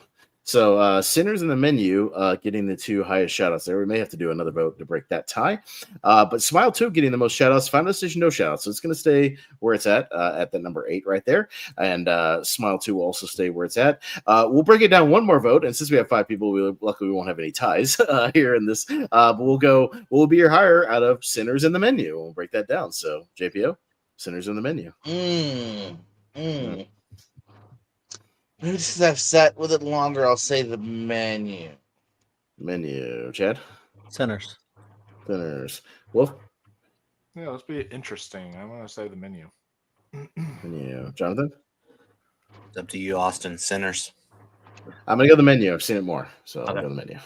All right, so there we go. We'll shift that over there. All right, we'll go to the top 4 here. Weapons, Strange Darling, and Talk to Me. I'm going to throw Weapons in with this chunk. The Substance is going to be number 1. It had a clean sweep of 6 votes, so it's going to be kind of the clear number 1 tonight. It just is what it is when everybody was here. But we will break this down between Weapons, Strange Darling, and Talk to Me, since they all have pretty much the same votes, because Weapons did not have the full panel for this, but it did get a clean sweep. And what I'll do is I'll do the similar thing to what we just did. Out of the chunk of Weapons, did Strange Darling get a clean sweep, or was that like all S's? it had 1A. It had 1A. So did Talk to Me. So they're kind of similar. Okay. But again, we had a full panel for that one. Weapons, Oh, we didn't have a full okay. panel for. So and we had the full panel for the Substance to give it all a clean sweep. So that one's going to be number 1 just by default. All S's. So that one will be. But what we're going to do is break this down by this, and this will determine the order. So out of Weapons, Strange Darling, and Talk to Me, give me your 2 highest out of those, the 2 highest. JPO, out of Weapons, Strange Darling, and Talk to Me, what are your 2 highest out of those? Weapons and Strange Darling. Weapons, Strange Darling. Chad? I love all 3 about the same, to be honest. I'll agree with JPO. Weapons, Strange Darling. Be nitpicky as you can, like tournament fights. It is what it is. Wolf, what you got? It sounds like a broken record. Weapons and Strange Darling. That's fine. That's fine. Jonathan? Let's keep it going. Weapons and Strange Darling. And I'll go Weapons, and I would give a shout out to Talk to Me, but that's all right. So Talk to Me will stay where it's at. But Weapons getting a vote every single time, so that'll stay at number 2. So it'll stay exactly the way it is right there. So there you go. And that'll be our finals right there. So luckily, I since it already had the clean sweep, I already pulled the trailer for Substance, so I can play it. So I pulled it off to the side where we were already doing everything, so that'll be good. But yeah, so that'll do it. So let me break it down for anybody listening and give you the final rankings here, and then we will wrap things up for this evening. I know it was one of our longer episodes because we went on a Halloween ends battleground tangent, but that was a lot of fun, and we had to kind of end those voting. We're breaking out here this evening. Our 3 honorable mentions for tonight for horror movies of the 2020s will be the legacy sequel of Candyman, Jordan Peele's Nope, and we've got the Argentinian film When Evil Lurks. And then our top 10 for this evening will be Fede Alvarez's Alien Romulus. We've got Ty West Pearl. We've got Final Destination Bloodlines. We got Smile 2 at number 7. Number 6 tonight is Sinners with Michael B. Jordan, Ryan Coogler, Sinners. We got The Menu at number 5. We got the Philippi Brothers Talk to Me at number 4. We got Strange Darling coming in at number 3. We got the recent Zach Kreger's Weapons at number 2. And we've got The Substance with Demi Moore and Mark Wally at number 1. So there you go, guys. Carly Farge or Farge, something like that. Farge, yeah. So, and The Substance number 1. So nicely done, guys. Thank you so much for helping me out with this evening. I like this list a lot of movies that I think are going to be talked about for quite some time. So thank you guys so much for helping me break this down tonight. I had a lot of fun, and we'll wrap this up and get out of here for tonight. So let's go around for plugs and parting words. JPO, you're a busy man over in the trivia spaces. You've been very busy lately, especially yesterday. Tell us all about it. What you got? Yeah, going on our tag team tournament here. We had 2 semifinals last night. So check those out, and maybe some familiar faces will be in the finals soon. We're about to approach episode, was it 600? Jesus, goddamn, I've done so much trivia. So yeah, we're gonna maybe so do many questions. How many questions is that? 20 questions times 600. 11,000. And a couple of those are long ones because, like, for instance, like the 300 or whatever. Like, I did like a big Royal Rumble, so even go a little higher than 20. 12,000 and more. 12,000 plus questions. Oh my god, that's so much trivia. And only 11,000 were about The Rock, so I think I've done pretty good. So yeah, check that out here. But yeah, since we're close to the big one, I'm pretty much gonna steal what you said, Paz. We'll do like a horror one, something random, and then we'll have the finals for a big old 600. That'll be fun, I think. So yeah, stay tuned to that. Some fun stuff over there. Of course, Thursday is me, Pez, former Richie that was on before in the bar. We talk wrestling every Thursday. Always something crazy to talk about here. This week will be no different. And yeah, popping up all over the place. I just did some Lights Out, Why We Love Horror. So check those people out. I will also skip out, guys, because this laptop's about to die any second. No worries, man. Thanks for being here, JP. I appreciate it. So do your thing, man. And guys. we'll see you next time. All right, Yeah. sounds good. Yeah, Chad Webb, good to have you tonight here, buddy. I appreciate you coming on. I know you're a big horror fan, so thanks for agreeing to be on tonight. I appreciate having you. What do you got going on? Anything you want to plug? Yeah, thanks for inviting me. This was a lot of fun. It is cool to kind of see where the landscape of horror is in the 2020s. I look forward to see what the rest of the 2020s goes, and then maybe it's been a good decade so far. So Yeah. I'm looking forward to the next couple of years. I think it's been a very solid decade. I think 2020s is shaping up to be a good one. So Yeah, that's some good years. and we'll have to see what this looks like when we do this again in 5 years. When we do the whole decade of the 2020s. Yeah, But yeah, this was so much fun, especially that Halloween ends thing was kind of amazing. So I had a lot of fun doing that. Now I'll just keep it short. I'll throw out my channel, Cinema Chad, and yeah, that's it. Thank you. And I'm also gonna pop off, but thanks, guys. No worries. Have a good night. Thanks a lot. Bye. All right, Wolfman, what you got going on? Yeah, so you guys can find me on the channel. Here's the thing. I will be attending a film festival this week, starting tomorrow all the way through Sunday. So I'll be covering all the films I'll be seeing there on the channel. So make sure you subscribe so you can get and how was reviews. it? All those films. So that'll be great. And then Awards Roundtable will come out back the week after that, because I would have seen stuff like Hamnet, Testament, and Van Lee, No Other Choice. It was just an accident, stuff like that. By the time we get to Awards Roundtable, so that'll be coming back, predicting our Oscar nominations, and then we also are doing our drinking game this weekend, which we agreed was going to be the sixth Halloween movie, which is Halloween Curse of Michael Myers. The producers, that's the one with all the goofy producers cut with all the goofy cult stuff ramped up. Yeah, so that's why we're doing that one. A movie is total guilty pleasure territory for me, so I'll be happy to talk about it. Which I know it's not good. I just like it. I don't know. I can't explain it. I just like it. I feel like that's like most, but I'm totally fine with drinking game with it because it's a lot of fun. Because it's definitely. And then next year, I've always thought like we should totally do a Halloween 3 for the happy Halloween. We could, that one's drinking game worthy as well. Yeah, we'll do it. So that's all that's coming up so far, and then just Oktoberfest. I have a video coming up again for that very soon, where I'm just reviewing a bunch of horror movies throughout the month of October. So, yeah, sounds good. All right, Jonathan, what you got? Yeah, thanks for having me on here. This was fun. Talking some great horror. You can find me on social media platforms on Twitter, Instagram, Letterboxd, Blue Sky, and Threads at different variations of Caro. Instagram, we're on the semifinals point of horror movies of the 2000s tournament. Boy, some surprises, I'll be honest to say. And then I'm thinking about doing either probably movies of 1990 or 2015. I haven't done those yet. And the countdown has been continuing on to top 10 tomorrow. It begins top 10 tomorrow. See which one will be included on there, and during according to the film community. Let's just say this number 10, we talked about it at length. I'm gonna give that away. Let's see. And as far as the Movie Hero Network is concerned, check out our match on the Pierce Co. From last night. It was it was tough. And then last but not least, for the Movie Hero Network, speaking of Halloween 3, we're going to talk about the movie set on Halloween next Tuesday. That will be a lot of fun. And then in November, I think I'm just going to be on the Ladder series for now, for 1989 and 1988. That's what we're going to agree on? Yeah, we're doubling up on them, so it'll still be a 3-part thing where the Monday night of the 3-parter we'll do 1 year, so we'll do 89 on the Monday, 88 on the Wednesday, and then we'll combine them for the half brackets. So yeah, we're just going to double up because it gets a little more obscure, and we're just going to kind of hit the stuff people know, from those years throughout the 80s. So that's what we're doing, whittling it down a little bit.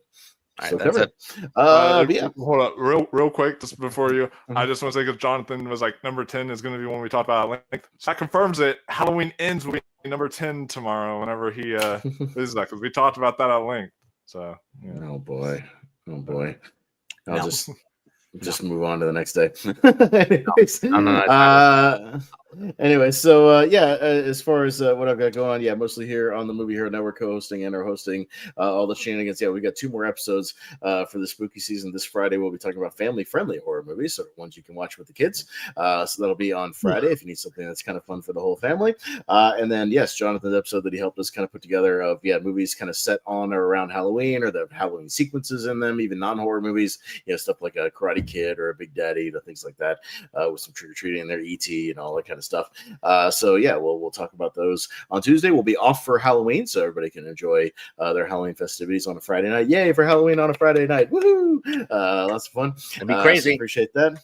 Oh yeah, good times. And then I've got all kinds of Predator shenanigans.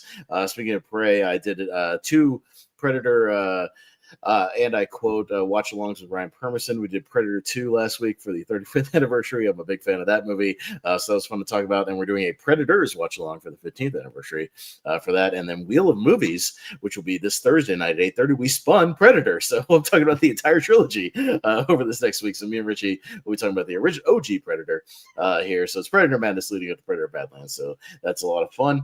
And then Lonely Marks every Thursday night as well. And then me and Wolf see a Halloween Curse of Michael Myers drinking game this Saturday, so that should be fun. And see us get drunk and talk about the Thorn cult and Paul Rudd and all kinds of silliness. And speaking of Predator, next month will be AVP Requiem to get. We're gonna do something like that for that. We picked out. I told him we should do the worst of the franchise altogether, and which is AVP Requiem. So I'm hoping they put it on sale because it's expensive on Vudu right now. I'm waiting for Predator Badlands to come out. I'm waiting for them to put the franchise on sale. Those movies. So hopefully I'll get it for much cheaper. They did that with The Stranger, so I'm glad I waited. And we got a recast next week. I believe it's still going on. I need to make that group. I apologize. But I believe Wolfman and JPO will be on with us for the recast of Scream, which will be next Monday. I will make that group at least by tomorrow, I promise. So you guys can go and get your picks in for our Scream recast. That'll be fun to kind of recast Scream. So that'll be also continuing our festivities. All right, so we'll wrap it up there. I know we kind of gone long tonight, but I appreciate you guys hanging on. And yes, I will also be on Malcolm Lay's Spear from the Past and talking about Halloween Havoc 1983. So we'll talk about that as well. All right, so we'll wrap it up there for now. So for everybody who was on tonight, Richie Goodacre, Chad Webb, JPO, Wolfman, Jonathan Caro, I am Austin Pestel, and we'll see you guys next time.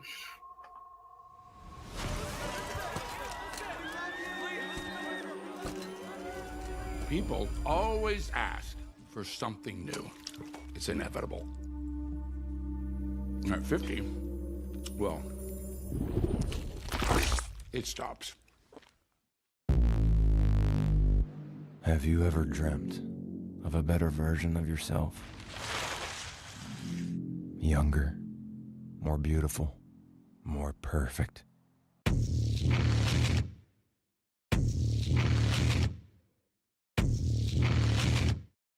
One single injection unlocks your DNA and will release another version of yourself.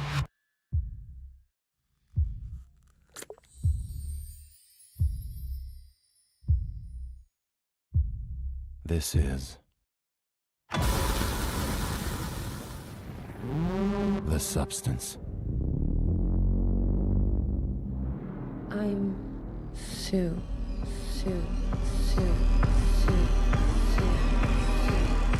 You're hired. Let's go. A perfect balance of 7 days each. The one and only thing not to forget. You are one. You can't escape from yourself. There's been a slight misuse of the substance.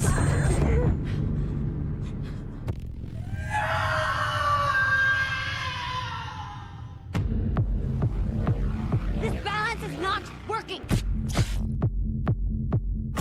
Would you like to stop? Would you like to stop? Would you like to stop? Would you like to stop? I'm fine.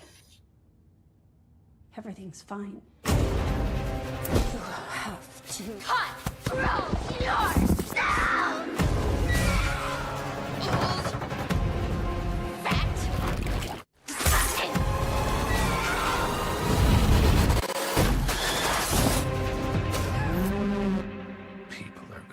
love.